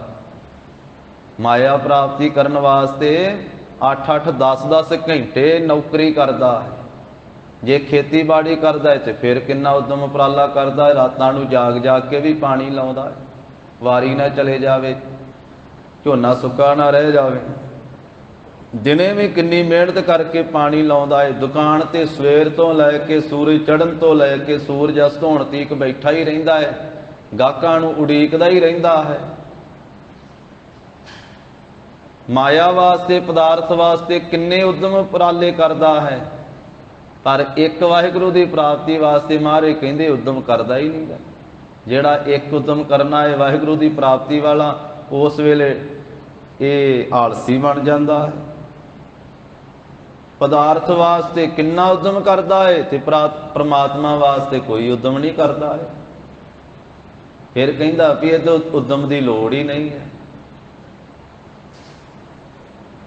ਤੋ ਇਸ ਤਰ੍ਹਾਂ ਮਹਾਰਾਜ ਕਹਿੰਦੇ ਆਹਰ ਸਭ ਕਰਦਾ ਫਿਰੈ, ਅਨੇਕਾਂ ਉਦਮ ਇਹ ਕਰਦਾ ਫਿਰਦਾ ਹੈ, ਆਹਰ ਇੱਕ ਨਾ ਹੋਏ। ਪਰ ਇੱਕ ਵਾਹਿਗੁਰੂ ਦੀ ਪ੍ਰਾਪਤੀ ਦਾ ਉਦਮ ਇਹਦੇ ਤੋਂ ਨਹੀਂ ਹੁੰਦਾ ਹੈ। ਨਾਨਕ ਜਿਸ ਆਹਰ ਜਗ ਉਦਰੈ। ਮਹਾਰਾਜ ਪੰਜਵੇਂ ਪਾਤਸ਼ਾਹ ਕਹਿੰਦੇ ਆ, ਜਿਸ ਕੰਮ ਨੂੰ ਕਰਨ ਦੇ ਨਾਲ, ਜਿਸ ਉਦਮ ਨੂੰ ਕਰਨ ਦੇ ਨਾਲ ਜੱਗ ਦੇ ਵਿੱਚੋਂ ਉਧਾਰ ਹੋਣਾ ਹੈ। ਕੋਈ ਵਿਰਲਾ ਹੀ ਬੁੱਝਦਾ ਹੈ ਵੀ ਆ ਵੀ ਉਦਮ ਕਰਨਾ ਹੈ। ਜਿਹੜਾ ਕੋਈ ਵਿਰਲਾ ਬੁੱਝਦਾ ਹੈ ਫਿਰ ਅੰਮ੍ਰਿਤ ਵੇਲੇ ਉੱਠਦਾ ਹੈ ਉਦਮ ਕਰਕੇ, ਅੰਮ੍ਰਿਤ ਵੇਲੇ ਇਸ਼ਨਾਨ ਕਰਦਾ ਹੈ, ਮੂਲ ਮੰਤਰ ਜਪਦਾ ਹੈ, ਗੁਰ ਮੰਤਰ ਦਾ ਅਭਿਆਸ ਕਰਦਾ ਹੈ, ਨਿਤਨੇਮ ਕਰਦਾ ਹੈ ਵੀ ਪੰਜ ਪਿਆਰਿਆਂ ਨੇ ਹੁਕਮ ਕੀਤਾ ਪੰਜ ਬਾਣੀਆਂ ਪੜ੍ਹਨੀਆਂ। ਦਿਨੇ ਆਪਣਾ ਕਾਰ ਵਿਹਾਰ ਕਰਦਾ ਹੈ, ਦਿਨੇ ਵੀ ਤੁਰਦਿਆਂ ਫਿਰਦਿਆਂ ਵਾਹਿਗੁਰੂ ਵਾਹਿਗੁਰੂ ਜਪਦਾ ਰਹਿੰਦਾ ਹੈ। ਹੱਥ ਪਾਓ ਕਰ ਕਾਮ ਸਭ ਚੀਤ ਨਿਰੰਜਨ ਨਾਲ, ਚਿੱਤ ਨਿਰੰਜਨ ਨਾਲ ਜੋੜ ਕੇ ਰੱਖਦਾ ਹੈ। ਊਠਤ ਬੈਠਤ ਸੋਵਤ ਨਾਮ, ਕਹੋ ਨਾਨਕ ਜਨ ਕੈ ਸਦਕਾਮ। ਇਹ ਕੰਮ ਜਿਹੜਾ ਸਦਾ ਹੀ ਪ੍ਰਭੂ ਦਾ ਸੇਵਕ ਕਰਦਾ ਰਹਿੰਦਾ ਹੈ। ਸੰਸਾਰੀ ਆਪਣੀ ਕਿਰਤ ਵੀ ਕਰਦਾ ਹੈ, ਪਰ ਨਾਲ ਨਾਲ ਕੀਰਤੀ ਵੀ ਕਰਦਾ ਰਹਿੰਦਾ ਹੈ। ਨਾਨਕ ਸਤਿਗੁਰ ਭੇਟਿਆ ਪੂਰੀ ਹੋਵੇ ਜੁਗਤ, ਹਸੰਦਿਆਂ ਖੇਲੰਦਿਆਂ ਪੈ ਨੰਦਿਆਂ ਖਾ ਬੰਦਿਆਂ ਵਿੱਚੇ ਹੋਵੇ ਮੁਕਤ। ਸਾਰੇ ਕਾਰੋਬਾਰ ਕਰਦਿਆਂ ਆ ਪ੍ਰਭੂ ਨਾਲ ਵੀ ਜੁੜਿਆ ਰਹਿੰਦਾ। ਨਾਨਕ ਜਿਤ ਆਹਰ ਜਾਗੇ ਉਧਰੈ, ਜਿਸ ਉਦਮ ਉਪਰਾਲੇ ਦੇ ਕਰਨ ਦੇ ਨਾਲ ਸੰਸਾਰ ਦੇ ਵਿੱਚੋਂ ਉਧਾਰ ਹੋਣਾ ਹੈ, ਜੱਗ ਵਿੱਚੋਂ ਉਧਰ ਜਾਣਾ ਹੈ। ਵਿਰਲਾ ਬੁੱਝੈ ਕੋਈ, ਕੋਈ ਵਿਰਲਾ ਹੀ ਬੁੱਝਦਾ ਹੈ। ਨਹੀਂ ਤਾਂ ਮਹਾਰਾਜ ਕਹਿੰਦੇ ਇਹ ਬੁਰੇ ਕੰਮ ਕਰਨ ਵਾਸਤੇ ਝੱਟ ਹੀ ਉੱਠ ਪੈਂਦਾ ਹੈ, ਤੇ ਨਾਮ ਜਪਣ ਵਾਸਤੇ ਇਹ ਦਲਿੱਦਰ ਕਰਦਾ ਹੈ, ਆਲਸ ਕਰਦਾ ਹੈ। ਬੁਰੇ ਕਾਮ ਕਉ ਊਠ ਖਲੋਇਆ, ਨਾਮ ਕੀ ਬੇਲਾ ਪੈ ਪੈ ਸੋਇਆ। ਐਸੀ ਹਾਲਤ ਹੈ। ਚੰਗਿਆਈ ਕਰਨੀ ਹੋਵੇ ਤੇ ਰੱਤੀ ਕਦਾ ਹੋ ਜਾਂਦਾ ਹੈ, ਬੁਰਿਆਈ ਕਰਨੀ ਹੋਵੇ ਤੇ ਪੂਰੇ ਸ਼ੇਰ ਦਾ ਹੀ ਹੋ ਜਾਂਦਾ ਹੈ, ਫਿਰ ਕਿਲੋ ਦਾ ਹੀ ਬਣ ਜਾਂਦਾ ਹੈ, ਸ਼ੇਰ ਦਾ ਬਣ ਜਾਂਦਾ। ਚੰਗਿਆਈ ਕਰਨੀ ਹੋਵੇ ਤੇ ਆਲਸ ਕਰਦਾ ਹੈ, ਬੁਰਿਆਈ ਕਰਨੀ ਹੋਵੇ ਤੇ ਬੱਬਰ ਸ਼ੇਰ ਵਾਂਗੂ ਗੱਜਦਾ ਹੈ, ਸ਼ੇਰ ਬਣ ਜਾਂਦਾ। ਫਿਰ ਉਤਮੀ ਬਣ ਜਾਂਦਾ ਹੈ ਬੁਰਿਆਈ ਕਰਨ ਲੱਗਿਆ। ਚੰਗਿਆਈ ਆਲਕ ਕਰੇ, ਬੁਰਿਆਈ ਹੋਏ ਸ਼ੇਰ। ਨਾਨਕ ਅੱਜ ਕੱਲ ਆਵਸੇ ਗਾਫਲ ਫਾਹੀ ਪੇਰ, ਗਾਫਲ ਫਾਹੀ ਪੇਰ। ਐਸੀ ਗਾਫਲਤਾ ਹੀ ਮਹਾਰਾਜ ਕਹਿੰਦੇ ਆਈ ਹੋਈ ਹੈ। ਕੋਈ ਵਿਰਲਾ ਬੁੱਝਦਾ ਹੈ ਇਸ ਉਦਮ ਨੂੰ, ਕੋਈ ਵਿਰਲਾ ਕਰਦਾ ਹੈ ਧਰਮ ਦਾ ਉਦਮ। ਉਹਨੂੰ ਸਮਝ ਪੈ ਜਾਂਦੀ ਵੀ ਉਦਮ ਕਰੇਂਦਿਆਂ ਜੀਓ ਤੂੰ, ਕਮਾਵਦਿਆਂ ਸੁਖ ਪੁੰਚ, ਧਿਆਏ ਦਿਆਂ ਤੂੰ ਪ੍ਰਭੂ ਮਿਲ, ਨਾਨਕ ਉਤਰੀ ਚਿੰਤ। ਪੌੜੀ ਵੱਡੀ ਤੂੰ ਵੱਡਾ ਅਪਾਰ, ਤੇਰਾ ਮਤਬਾ। ਪੌੜੀ ਦੇ ਵਿੱਚ ਪੰਜਵੇਂ ਪਾਤਸ਼ਾਹ ਮਹਾਰਾਜ ਵਾਹਿਗੁਰੂ ਪਰਮੇਸ਼ਰ ਦੀ ਮਹਾਨ ਮਹਿਮਾ ਕਥਨ ਕਰਦੇ ਹਨ ਕਿ ਹੇ ਵਾਹਿਗੁਰੂ ਪਰਮੇਸ਼ਰ, ਵੱਡੀ ਹੂ ਵੱਡਾ। ਜਿਹੜੀ ਇਹ ਸ੍ਰਿਸ਼ਟੀ ਹੈ ਆਪ ਜੀ ਨੇ ਪੈਦਾ ਕੀਤੀ, ਇਹ ਵੀ ਵੱਡੀ ਹੈ। ਇਹ ਪ੍ਰਕਿਰਤੀ ਪੈਦਾ ਕੀਤੀ ਤੁਸੀਂ, ਇਹ ਵੀ ਵੱਡੀ ਹੈ। ਇਹ ਆਪ ਜੀ ਦੀ ਰਚਨਾ ਸੰਸਾਰ, ਇਹ ਵੱਡੀ ਰਚਨਾ ਹੈ। ਪਰ ਇਸ ਵੱਡੀ ਨੂੰ ਆਪ ਜੀ ਨੇ ਪੈਦਾ ਕੀਤਾ ਹੈ, ਇਸ ਵੱਡੀ ਸ੍ਰਿਸ਼ਟੀ ਨਾਲੋਂ, ਵੱਡੀ ਪ੍ਰਕਿਰਤੀ ਨਾਲੋਂ ਵੀ ਇਹ ਪ੍ਰਭੂ ਤੂੰ ਵੱਡਾ ਹੈ। ਵੱਡੀ ਹੋ ਵੱਡਾ ਅਪਾਰ, ਤੇਰਾ ਤੇ ਪਾਰਾਵਾਰ ਹੀ ਨਹੀਂ ਆਉਂਦਾ ਹੈ। ਵੱਡਿਆਂ ਨਾਲੋਂ ਤੂੰ ਵੱਡਾ ਹੈ, ਕਿਉਂਕਿ ਜਿੰਨੇ ਵੀ ਵੱਡੇ ਆ ਇਸ ਸ੍ਰਿਸ਼ਟੀ ਵਿੱਚ, ਇਸ ਪ੍ਰਕਿਰਤੀ ਵਿੱਚ, ਇਸ ਕੁਦਰਤ ਵਿੱਚ, ਇਸ ਸੰਸਾਰ ਵਿੱਚ, ਇਸ ਦੁਨੀਆ ਵਿੱਚ, ਉਹ ਵੱਡਿਆਂ ਤੋਂ ਵੱਡੇ ਜਿੰਨੇ ਆ ਉਹਨਾਂ ਸਾਰਿਆਂ ਤੋਂ ਤੂੰ ਵੱਡਾ ਹੈ, ਕਿਉਂਕਿ ਵੱਡਿਆਂ ਨੂੰ ਵੀ ਤੂੰ ਹੀ ਪੈਦਾ ਕੀਤਾ ਹੈ। ਮਨੁੱਖ, ਮਨੁੱਖਾਂ ਤੋਂ ਦੇਵਤੇ, ਦੇਵਤਿਆਂ ਵਿੱਚੋਂ ਵੀ ਬ੍ਰਹਮਾ, ਵਿਸ਼ਨੂੰ, ਮਹੇਸ਼, ਇੰਦਰ, ਕੁਬੇਰ ਆਦਿਕ, ਉਹਨਾਂ ਸਾਰਿਆਂ ਨੂੰ ਤੁਸੀਂ ਪੈਦਾ ਕੀਤਾ। ਇਹ ਤੁਹਾਡੇ ਪੈਦਾ ਕੀਤੇ ਹੋਏ ਕਿਰਤਾ, ਤੁਸੀਂ ਇਹਨਾਂ ਦੇ ਵੀ ਕਰਤੇ ਹੋ।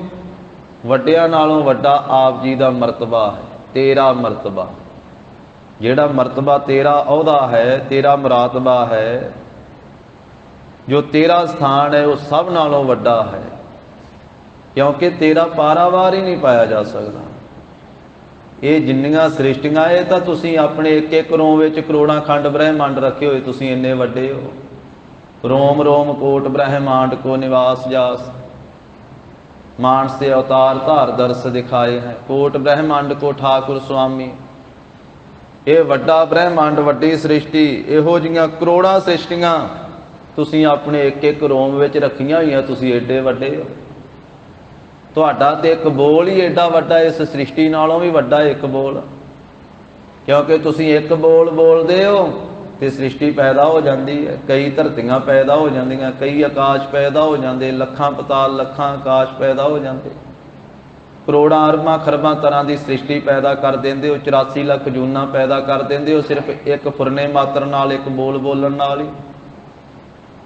ਹਰਨ ਭਰਨ ਜਾ ਕਾ ਨੇਤਰ ਫੋਰ, ਤਿਸ ਕਾ ਮੰਤਰ ਨਾ ਜਾਣੈ ਹੋਰ, ਕੀਤਾ ਪਸਾਓ ਏਕੋ ਕਵਾਓ। ਸਾਰਾ ਪਸਾਰਾ ਇੱਕ ਬੋਲ ਤੋਂ ਹੀ, ਤੁਸੀਂ ਇੱਕ ਕਵਾਓ ਤੋਂ ਹੀ ਕਰ ਦਿੱਤਾ। ਤਿਸ ਤੇ ਹੋਏ ਲੱਖ ਦਰਿਆਓ। ਇਸ ਕਰਕੇ ਹੇ ਪ੍ਰਭੂ, ਆਪ ਦਾ ਪਾਰਾਵਾਰ ਨਹੀਂ ਪਾਇਆ ਜਾ ਸਕਦਾ। ਅਪਾਰ ਬੇਅੰਤ ਪਰਮੇਸ਼ਰ, ਵੱਡਿਆਂ ਨੂੰ ਵੱਲੋਂ ਵੱਡਾ ਵੀ ਤੇਰਾ ਅਹੁਦਾ ਹੈ, ਤੇਰਾ ਮੁਰਾਤਬਾ ਹੈ। ਰੰਗ ਬਰੰਗ ਅਨੇਕ ਨਾ ਜਾਪਣ ਕਰਤਬਾ। ਹੇ ਪ੍ਰਭੂ, ਆਪ ਜੀ ਨੇ ਇਹ ਕਈ ਰੰਗਾਂ ਵਾਲੀ ਸ੍ਰਿਸ਼ਟੀ ਪੈਦਾ ਕੀਤੀ ਹੈ। ਰੰਗ, ਇੱਕ ਰੰਗ ਵਾਲੀ ਸ੍ਰਿਸ਼ਟੀ ਵੀ ਪੈਦਾ ਕੀਤੀ ਹੈ। ਜਿਵੇਂ ਤੋਤੇ ਹਨ, ਉਹ ਸਾਵੇ ਜਿਹੇ ਰੰਗ ਦੇ ਪੈਦਾ ਕਰ ਦਿੱਤੇ, ਇੱਕੇ ਹੀ ਰੰਗ ਦੇ। ਜਿਵੇਂ ਕਾਮ ਆ, ਉਹ ਕਾਲੇ ਰੰਗ ਦੇ ਹੀ ਪੈਦਾ ਕਰ ਦਿੱਤੇ। ਜਿਵੇਂ ਕਬੂਤਰ ਵਾ, ਉਹ ਚਿੱਟੇ ਰੰਗ ਦੇ ਹੀ ਪੈਦਾ ਕਰ ਦਿੱਤੇ। ਫਿਰ ਕਬੂਤਰਾਂ ਦੇ ਵਿੱਚ ਮਿਸ਼ਰਤ ਰੰਗ ਵੀ ਪਾ ਦਿੱਤੇ, ਉਹ ਦੋਵਾਂ ਤਿੰਨਾਂ ਰੰਗਾਂ ਵਾਲੇ ਵੀ ਆ। ਜਿਵੇਂ ਪਰੰਗ ਨਾਮ ਹੈ, ਮਿਸ਼ਰਤ ਰੰਗ, ਰਲੇ ਮਿਲੇ ਰੰਗ। ਕਈ ਜੀਵ ਜੰਤੂ ਤੁਸੀਂ ਇੱਕ ਇੱਕ ਰੰਗ ਦੇ ਪੈਦਾ ਕੀਤੇ, ਸ੍ਰਿਸ਼ਟੀ ਬਹੁਤ ਹੀ ਇੱਕ ਇੱਕ ਰੰਗ ਦੀ ਪੈਦਾ ਕੀਤੀ। ਫਿਰ ਵਿੱਚੋਂ ਕਈ ਐਸੇ ਜੀਵ ਜੰਤੂ ਜਿਨ੍ਹਾਂ ਦੇ ਇੱਕ ਇੱਕ ਸਰੀਰ ਦੇ ਵਿੱਚ ਤੁਸੀਂ ਪਰੰਗ, ਮਿਸ਼ਰਤ ਰੰਗ ਵੀ ਪਾਏ।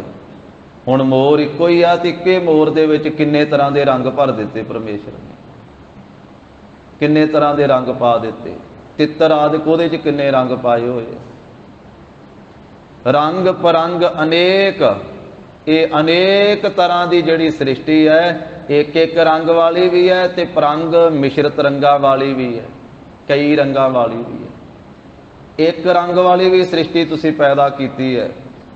ਕਈ ਇੱਕੇ ਰੰਗ ਵਾਲੇ, ਉਹਨਾਂ ਦਾ ਸਤੋ ਗੁਣੀ ਸੁਭਾਅ ਬਣਾ ਦਿੱਤਾ, ਤੇ ਕਈ ਪਰੰਗ ਮਿਸ਼ਰਤ ਰੰਗਾਂ ਵਾਲੇ ਆ, ਉਹ ਕਦੀ ਸਤੋ ਗੁਣੀ ਹੋ ਜਾਂਦੇ ਆ, ਕਦੀ ਤਮੋ ਗੁਣੀ ਹੋ ਜਾਂਦੇ ਆ, ਤੇ ਕਦੇ ਰਜੋ ਗੁਣੀ ਹੋ ਜਾਂਦੇ ਆ। ਕਦੀ ਸ਼ਾਂਤੀ ਵਾਲਾ ਸੁਭਾਅ, ਕਦੀ ਪਦਾਰਥਵਾਦੀ ਸੁਭਾਅ, ਕਦੀ ਗੁੱਸੇ ਵਾਲਾ ਸੁਭਾਅ। ਇਹ ਮਿਸ਼ਰਤ ਰੰਗ ਵੀ ਤੁਸੀਂ ਪੈਦਾ ਕੀਤੇ ਹੈ, ਤੇ ਕਈਆਂ ਨੂੰ ਇੱਕੇ ਰੰਗ ਵਾਲੇ ਹੀ ਬਣਾਇਆ, ਸ਼ਾਂਤ ਰਹਿਣ ਵਾਲੇ ਹੀ ਬਣਾਇਆ ਹੋਇਆ। ਰੰਗ ਪਰੰਗ ਅਨੇਕ। ਇਹ ਪ੍ਰਭੂ, ਆਪ ਜੀ ਦੀ ਰਚਨਾ ਵਿੱਚ ਇੱਕ ਤਰ੍ਹਾਂ ਦੇ ਰੰਗ ਵੀ ਆ ਤੇ ਅਨੇਕਾਂ ਤਰ੍ਹਾਂ ਦੇ ਰੰਗ ਵੀ ਆ। ਨਾ ਜਾਪਣ ਕਰਤਬਾ, ਆਪ ਜੀ ਦੇ ਜਿਹੜੇ ਕਰਤੱਵ ਵਾ ਨਾ, ਕਰਤੱਵ, ਆਪ ਜੀ ਦੇ ਕਰਨੇ, ਕਰਤੱਵ, ਜੋ ਕੁਝ ਆਪ ਜੀ ਨੇ ਕੀਤਾ ਹੈ, ਇਹ ਪੈਦਾ ਸੰਸਾਰ, ਆਪ ਜੀ ਦੇ ਕਰਤਬਾਂ ਨੂੰ ਵੀ ਨਹੀਂ ਕੋਈ ਜਾਣ ਸਕਦਾ। ਕੈਸੇ ਆਪ ਜੀ ਦੇ ਕੌਤਕ ਹਨ, ਕੈਸੀ ਇਹ ਸ੍ਰਿਸ਼ਟੀ ਅਲੌਕਿਕ ਤਰ੍ਹਾਂ ਦੀ, ਅਸਚਰਜ ਤਰ੍ਹਾਂ ਦੀ ਆਪ ਜੀ ਨੇ ਬਣਾਈ ਹੋਈ ਹੈ। ਇਹਦੇ ਵਿੱਚ ਅਨੇਕ ਤਰ੍ਹਾਂ ਦੇ ਰੰਗ ਵਰਤਦੇ ਪਏ। ਤੋ ਇੱਕ ਤਰ੍ਹਾਂ ਦੇ ਤੇ ਅਨੇਕਾਂ ਤਰ੍ਹਾਂ ਦੇ ਰੰਗਾਂ ਵਾਲੀ ਇਹ ਸ੍ਰਿਸ਼ਟੀ ਆਪ ਜੀ ਨੇ ਪੈਦਾ ਕੀਤੀ ਹੈ। ਰੰਗੀ ਰੰਗੀ ਭਾਤੀ ਕਰ ਕਰ ਜਿਨਸੀ ਮਾਇਆ ਜਿਨੇ ਉਪਾਈ, ਐਸੀ ਆਪ ਜੀ ਦੀ ਰਚਨਾ ਹੈ।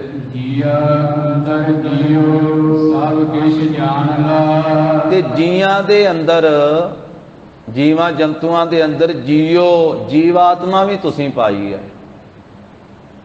ਜੀਆਂ ਦੇ ਅੰਦਰ ਜਿਉਣ ਵਾਲੀ ਜਿਹੜੀ ਕਲਾ ਹੈ ਉਹ ਵੀ ਤੁਸੀਂ ਪਾਈ ਹੈ। ਜੀਆਂ ਦੇ ਅੰਦਰ ਜੀਵਾਤਮਾ ਰੂਪੀ ਹੋ ਕਰਕੇ ਤੁਸੀਂ ਆਪ ਹੀ ਅੰਦਰ ਵਿਆਪਕ ਹੋ ਰਹੇ ਹੋ। ਤੁਸੀਂ ਜੀਆਂ ਦੇ ਅੰਦਰ ਜੀਓ, ਜੀਵਾਤਮਾ ਰੂਪ ਹੋ ਰਹੇ ਹੋ। ਸਭ ਕੁਛ ਜਾਣ ਲਾ ਤੇ ਸਾਰਿਆਂ ਕੁਝ ਜਾਣਨ ਵਾਲੇ ਹੋ ਆਪ, ਕਿਉਂਕਿ ਅੰਦਰ ਬੈਠੇ ਹੋਏ ਆਪ ਜੀ ਦੀ ਜੋਤ ਅੰਦਰ ਹੈ, ਇੱਕ ਇੱਕ ਦੇ ਅੰਦਰ ਹੈ। ਇਸ ਕਰਕੇ ਸਭ ਕੁਛ ਜਾਣ ਲਾ, ਸਾਰਾ ਕੁਝ ਜਾਣਨ ਵਾਲੇ ਹੋ। ਸਭ ਕਿਛ ਤੇਰਾ ਵਸ ਤੇਰਾ ਘਰ ਭਲਾ। ਇਹ ਪ੍ਰਭੂ ਸਾਰਾ ਕੁਝ ਤੇਰੇ ਵਸ ਵਿੱਚ ਹੈ। ਜਿੰਨਾ ਕੁਝ ਤੁਸੀਂ ਪੈਦਾ ਕੀਤਾ ਹੈ ਨਾ, ਕਰੋੜਾਂ ਖੰਡ ਬ੍ਰਹਿਮੰਡ, ਇਹ ਤੇਰੇ ਵਸ ਤੋਂ ਬਾਹਰ ਨਹੀਂ, ਤੇਰੇ ਹੁਕਮ ਤੋਂ ਬਾਹਰ ਕੁਝ ਵੀ ਨਹੀਂ। ਸਾਰਾ ਕੁਝ ਤੁਸੀਂ ਆਪਣੇ ਵਸ ਕੀਤਾ ਹੋਇਆ ਹੈ। ਸਾਰਿਆਂ ਦੀਆਂ ਤਾਰਾਂ ਤੁਹਾਡੇ ਹੱਥ ਵਿੱਚ ਆ। ਸਾਰਿਆਂ ਨੂੰ ਤੁਸੀਂ ਜਗਾਉਂਦੇ ਹੋ, ਸਾਰਿਆਂ ਨੂੰ ਤੁਸੀਂ ਬੁਝਾਉਂਦੇ ਹੋ। ਸਾਰਿਆਂ ਨੂੰ ਜਨਮ ਤੁਸੀਂ ਦਿੱਤਾ, ਸਾਰਿਆਂ ਦੀ ਪਾਲਣਾ ਤੁਸੀਂ ਕੀਤੀ, ਸਾਰਿਆਂ ਦਾ ਮਰਨ ਵੀ ਤੁਹਾਡੇ ਹੱਥ ਵਿੱਚ ਹੈ। ਤੁਸੀਂ ਕਰਤਾਰ ਹੋ ਤੇ ਹਰ ਇੱਕ ਦੇ ਸਵਾਸਾਂ ਦੀ ਤਾਰ ਵੀ ਤੁਹਾਡੇ ਹੱਥ ਵਿੱਚ, ਹਰ ਇੱਕ ਦੇ ਜੀਵਨ ਦੀ ਤਾਰ ਵੀ ਆਪ ਜੀ ਦੇ ਹੱਥ ਵਿੱਚ, ਹਰ ਇੱਕ ਦੇ ਦਿਮਾਗ ਦੀ ਤਾਰ ਵੀ ਤੁਹਾਡੇ ਹੱਥ ਵਿੱਚ ਹੈ। ਤੇ ਤੁਸੀਂ ਹੀ ਜਿੰਨਾ ਕਿਸੇ ਨੂੰ ਗਿਆਨ ਦੇਣਾ ਚਾਹੁੰਦੇ ਉਹਨਾਂ ਦੇ ਦਿੰਦੇ ਹੋ, ਤੇ ਤੁਸੀਂ ਹੀ ਕਿਸੇ ਨੂੰ ਪਾਗਲ ਕਰਨਾ ਚਾਹੋ ਤੇ ਆਪਣੇ ਹੱਥ ਵਿੱਚੋਂ ਹੀ ਤੁਸੀਂ ਬਟਨ ਨੱਪ ਦੇਣਾ ਹੈ। ਤੇ ਵੱਡੇ ਵੱਡੇ ਦਿਮਾਗਾਂ ਵਾਲੇ ਵੀ ਪਾਗਲ ਹੋਏ ਤੁਰੇ ਫਿਰਦੇ। ਜਾਪ ਸਾਹਿਬ ਚ ਮਹਾਰਾਜ ਕਹਿੰਦੇ ਕਿ ਸਾਹਿਬ ਦਿਮਾਗ ਹੈ, ਮੰਦਿਆ ਹੰਕਾਰ ਨਾ ਕਰੀ ਕਿ ਮੇਰੇ ਕੋਲੇ ਦਿਮਾਗ ਹੈ, ਮੇਰੇ ਕੋਲੇ ਅਕਲ ਬਹੁਤੀ ਜ਼ਿਆਦੀ ਹੈ। ਦਿਮਾਗ ਤੇਰੇ ਕੋਲੇ ਹੈ, ਪਰ ਇਹਦਾ ਜਿਹੜਾ ਇਹ ਅਧੀਨ, ਇਹਦੀ ਤਾਰ ਹੈ, ਉਹ ਕਰਤਾਰ ਦੇ ਕੋਲੇ ਹੈ, ਪਰਮਾਤਮਾ ਦੇ ਕੋਲੇ ਹੈ। ਮਨੁੱਖਾ ਦੇਹ ਤੈਨੂੰ ਦਿੱਤੀ ਹੈ, ਸਵਾਸ ਤੈਨੂੰ ਦਿੱਤੇ ਆ, ਪਰ ਸਵਾਸਾਂ ਦੀ ਤਾਰ ਵੀ ਪਰਮੇਸ਼ਰ ਦੇ ਹੱਥ ਵਿੱਚ ਹੈ। ਜਿੰਦ ਤੇਰੇ ਸਰੀਰ ਵਿੱਚ ਪਾਈ ਆ, ਪਾਈ ਵੀ ਉਹਨੇ ਆ ਤੇ ਕੱਢਣੀ ਵੀ ਉਹਨੇ ਆ। ਤੈਨੂੰ ਕੋਈ ਪਤਾ ਨਹੀਂ ਕਿ ਕਿਹੜੇ ਦਿਨ ਵਿੱਚੋਂ ਨਿਕਲ ਜਾਣੀ ਜਿੰਦ। ਹਮੇ ਆਦਮੀ ਹਾਂ ਇੱਕਦਮੀ, ਮੋਹਲਤ ਮੋਹਤ ਨਾ ਜਾਣਾ, ਨਾਨਕ ਬਿਨਵੈ ਤਿਸੈ ਸਰੇਵਾ ਹੋ, ਜਾ ਕੇ ਜੀ ਪ੍ਰਾਣਾ। ਉਹਦਾ ਸਿਮਰਨ ਕਰਿਆ ਕਰ, ਉਹਦਾ ਸੇਵਨ ਕਰਿਆ ਕਰ, ਜਿਹਨੇ ਪ੍ਰਾਣ ਦਿੱਤੇ ਆ, ਜਿਹਨੇ ਜਿੰਦ ਦਿੱਤੀ ਹੈ। ਸਭ ਕੁਛ ਤੇਰਾ ਵਸ। हे ਪ੍ਰਭੂ, ਸਾਰਾ ਕੋਈ ਤੇਰੇ ਵਸ, ਤੇਰੇ ਹੁਕਮ ਦੇ ਵਿੱਚ, ਤੇਰੇ ਅਧੀਨ ਹੈ। ਤੇਰਾ ਘਰ ਭਲਾ, ਤੇਰਾ ਘਰ ਸਤ ਸੰਗਤ ਰੂਪੀ ਭਲਾ ਘਰ ਹੈ। ਤੇਰਾ ਸੱਚਖੰਡ ਰੂਪੀ ਘਰ, ਤੁਰਿਆ ਪਦ ਰੂਪੀ ਘਰ, ਦਸਮ ਦੁਆਰ ਰੂਪੀ ਘਰ, ਇਹ ਭਲਾ ਚੰਗਾ ਘਰ ਹੈ। ਤੇਰਾ ਹਿਰਦਾ ਰੂਪੀ ਘਰ ਭਲਾ ਹੈ।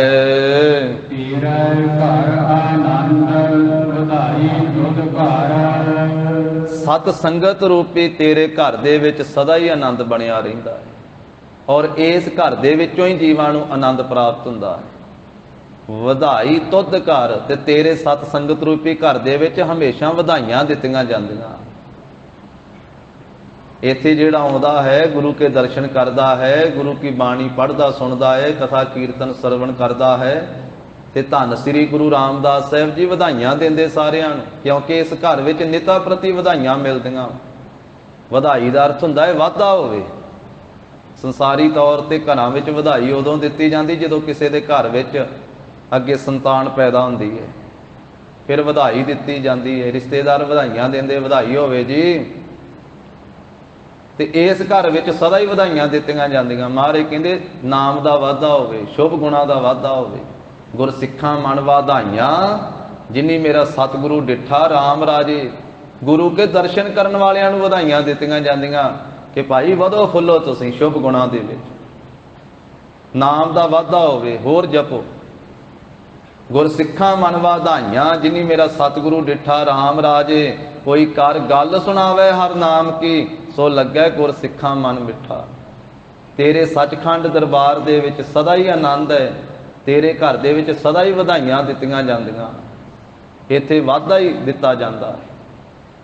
ਇਹ ਤਾਂ ਘਰ ਐਸਾ ਹੈ, ਜਦੋਂ ਕੋਈ ਪੁਰਾਣੀ ਚੜ੍ਹਾਈ ਵੀ ਕਰ ਜਾਵੇ ਨਾ, ਤੇ ਗੁਰੂ ਸਾਹਿਬ ਦੀ ਮਰਿਆਦਾ ਹੈ ਭਾਈ ਉਹਦਾ ਅੰਤਮ ਸੰਸਕਾਰ ਕਰਕੇ ਅਲਾਣੀਆਂ ਦਾ ਪਾਠ ਕਰਨਾ ਹੈ, ਫਿਰ ਆਨੰਦ ਸਾਹਿਬ ਦਾ ਪਾਠ ਕਰਨਾ ਹੈ, ਤੇ ਫਿਰ ਵੀ ਕੜਾਹ ਪ੍ਰਸ਼ਾਦ ਦੀ ਦੇਗੀ ਵਰਤਾਉਣੀ ਹੈ ਅਰਦਾਸ ਬੇਨਤੀ ਕਰਕੇ। ਜਦੋਂ ਕੋਈ ਜਨਮੇ ਉਦੋਂ ਵੀ ਇਹ ਪੰਕਤੀਆਂ ਪੜ੍ਹੀਆਂ ਜਾਂਦੀਆਂ ਵੀ ਆਨੰਦ ਭਇਆ ਮੇਰੀ ਮਾਏ ਸਤਿਗੁਰੂ ਮੈਂ ਪਾਇਆ। ਜਦੋਂ ਕਿਸੇ ਦਾ ਆਨੰਦ ਕਾਰਜ ਹੋਵੇ ਉਦੋਂ ਵੀ ਅਰਦਾਸ ਤੋਂ ਪਹਿਲਾਂ ਇਹ ਪੰਕਤੀਆਂ ਪੜ੍ਹੀਆਂ ਜਾਂਦੀਆਂ ਵੀ ਆਨੰਦ ਭਇਆ ਮੇਰੀ ਮਾਏ ਸਤਿਗੁਰੂ ਮੈਂ ਪਾਇਆ। ਜਦੋਂ ਕੋਈ ਚੜ੍ਹਾਈ ਕਰ ਜਾਵੇ ਉਹਦਾ ਅੰਤਮ ਸੰਸਕਾਰ ਕਰਕੇ ਫਿਰ ਵੀ ਇਸ ਘਰ ਵਿੱਚ ਇਹ ਪੰਕਤੀਆਂ ਹੀ ਪੜ੍ਹੀਆਂ ਜਾਂਦੀਆਂ ਵੀ ਆਨੰਦ ਭਇਆ ਮੇਰੀ ਮਾਏ ਸਤਿਗੁਰੂ ਮੈਂ ਪਾਇਆ। ਤੇਰੇ ਘਰ ਵਿੱਚ ਸਦਾ ਹੀ ਆਨੰਦ ਹੈ ਤੇ ਸਦਾ ਹੀ ਵਧਾਈਆਂ ਦਿੱਤੀਆਂ ਜਾਂਦੀਆਂ ਹਨ। ਮਾਨ ਮਹੱਤਾ ਤੀਜ ਆਪ ਜੀ ਦਾ ਜੋ ਮਾਣ ਹੈ, ਸਤਿਕਾਰ ਹੈ, ਆਦਰ ਹੈ, ਮਹੱਤਾ ਜੋ ਮਰਤਬਾ ਹੈ ਤੇ ਤੇਜ ਪ੍ਰਤਾਪ ਹੈ, ਆਪਣਾ ਆਪ ਜਰ ਇਹ ਆਪਣੇ ਮਾਣ ਨੂੰ, ਆਪਣੇ ਵੱਡੇ ਪੌਣੇ ਨੂੰ, ਆਪਣੇ ਤੇਜ ਪ੍ਰਤਾਪ ਨੂੰ ਤੁਸੀਂ ਆਪ ਹੀ ਜਰਨ ਵਾਲੇ ਹੋ। ਸਰਬ ਕਲਾ ਭਰਪੂਰ ਸਾਰੀਆਂ ਸ਼ਕਤੀਆਂ ਕਰਕੇ ਐ ਭਰਪੂਰ ਭਰੇ ਹੋਏ ਹੋ ਪ੍ਰਭੂ ਜੀ। ਜਿਸੈ ਜਤ ਕਥਾ ਪੰਜਵੇਂ ਪਾਤਸ਼ਾਹ ਕਹਿੰਦੇ ਸਾਨੂੰ ਤਾਂ ਤੁਸੀਂ ਦਿਸ ਰਹੇ ਹੋ, ਜਤ ਕਥਾ ਜਿੱਥੇ ਕਿੱਥੇ ਹਰ ਇੱਕ ਥਾਂ ਤੇ ਤੁਸੀਂ ਹੀ ਦਿਸਦੇ ਹੋ। ਸਰਬ ਕਲਾ ਭਰਪੂਰ ਪਰਮੇਸ਼ਰ ਵਾਹਿਗੁਰੂ ਜੀ। ਨਾਨਕ ਦਾਸਨ ਦਾਸ ਤੇ ਸਾਡੇ ਤੇ ਕਿਰਪਾ ਕਰੋ, ਅਸੀਂ ਆਪ ਜੀ ਦੇ ਦਾਸਾਂ ਦੇ ਦਾਸ ਬਣ ਜਾਈਏ। ਤੁਧ ਆਗੈ ਬਿਨਵਤਾ ਸਾਡੀ ਇਹ ਬੇਨਤੀ ਹੈ ਆਪ ਜੀ ਦੇ ਅੱਗੇ, ਅਸੀਂ ਸਦਾ ਆਪ ਜੀ ਅੱਗੇ ਬੇਨਤੀਆਂ ਕਰਦੇ ਰਹੀਏ ਤੇ ਆਪ ਜੀ ਦੇ ਜਿਹੜੇ ਦਾਸ ਬਣੇ ਆ ਉਹਨਾਂ ਦਾਸਾਂ ਦੇ ਅਸੀਂ ਦਾਸ ਬਣ ਕੇ ਰਹੀਏ। ਸਾਨੂੰ ਨਿਮਰਤਾ ਪ੍ਰਾਪਤ ਹੋਵੇ, ਸਾਡੇ ਅੰਦਰੋਂ ਹੰਕਾਰ ਦੂਰ ਹੋ ਜਾਵੇ, ਅਸੀਂ ਆਪ ਜੀ ਦੇ ਦਾਸਾਂ ਦੇ ਦਾਸ ਬਣ ਕੇ ਆਪ ਜੀ ਅੱਗੇ ਬੇਨਤੀ ਕਰੀਏ, ਤਰਲਾ ਪਾਈਏ। ਇਹ ਸਾਨੂੰ ਦਾਤ ਬਖਸ਼ਿਸ਼ ਕਰੋ ਜੀ। 18ਵੀਂ ਪੌੜੀ ਰਾਮਕਲੀ ਰਾਗ ਦੀ ਦੂਸਰੀ ਵਾਰ ਦੀ ਸ਼ਲੋਕਾਂ ਦੇ ਨਾਲ ਸਤਿਗੁਰੂ ਜੀ ਨੇ ਪਵਿੱਤਰ ਉਪਦੇਸ਼ ਬਖਸ਼ਿਆ। ਗੁਰੂ ਜੀ ਕੀ ਅਗਾਧ ਬੋਧ ਬਾਣੀ ਕੀ ਵਿਚਾਰ ਸਾਂਝੀ ਕਰਦੇ ਹਾਂ। ਹੋਈਆਂ ਭੁੱਲਾਂ ਚੁੱਕਾਂ ਦੀ ਸਤਿਗੁਰੂ ਜੀ ਗੁਰ ਸੰਗਤ ਜੀ ਖਿਮਾ ਦੇਣੀ। ਦੇਹੋ ਸੱਜਣ ਅਸੀਸੜੀਆਂ ਜਿਉ ਹੋਵੇ ਸਾਹਿਬ ਸਿਉ ਮੇਲ। ਸਰਬ ਕਲਾ ਭਰਪੂਰ ਦਿਸੈ ਜਤ ਕਥਾ ਨਾਨਕ ਦਾਸਨ ਦਾਸ ਤੁਧ ਆਗੈ ਬਿਨਵਤਾ। ਵਾਹਿਗੁਰੂ ਜੀ ਕਾ ਖਾਲਸਾ, ਵਾਹਿਗੁਰੂ ਜੀ ਕੀ ਫਤਿਹ।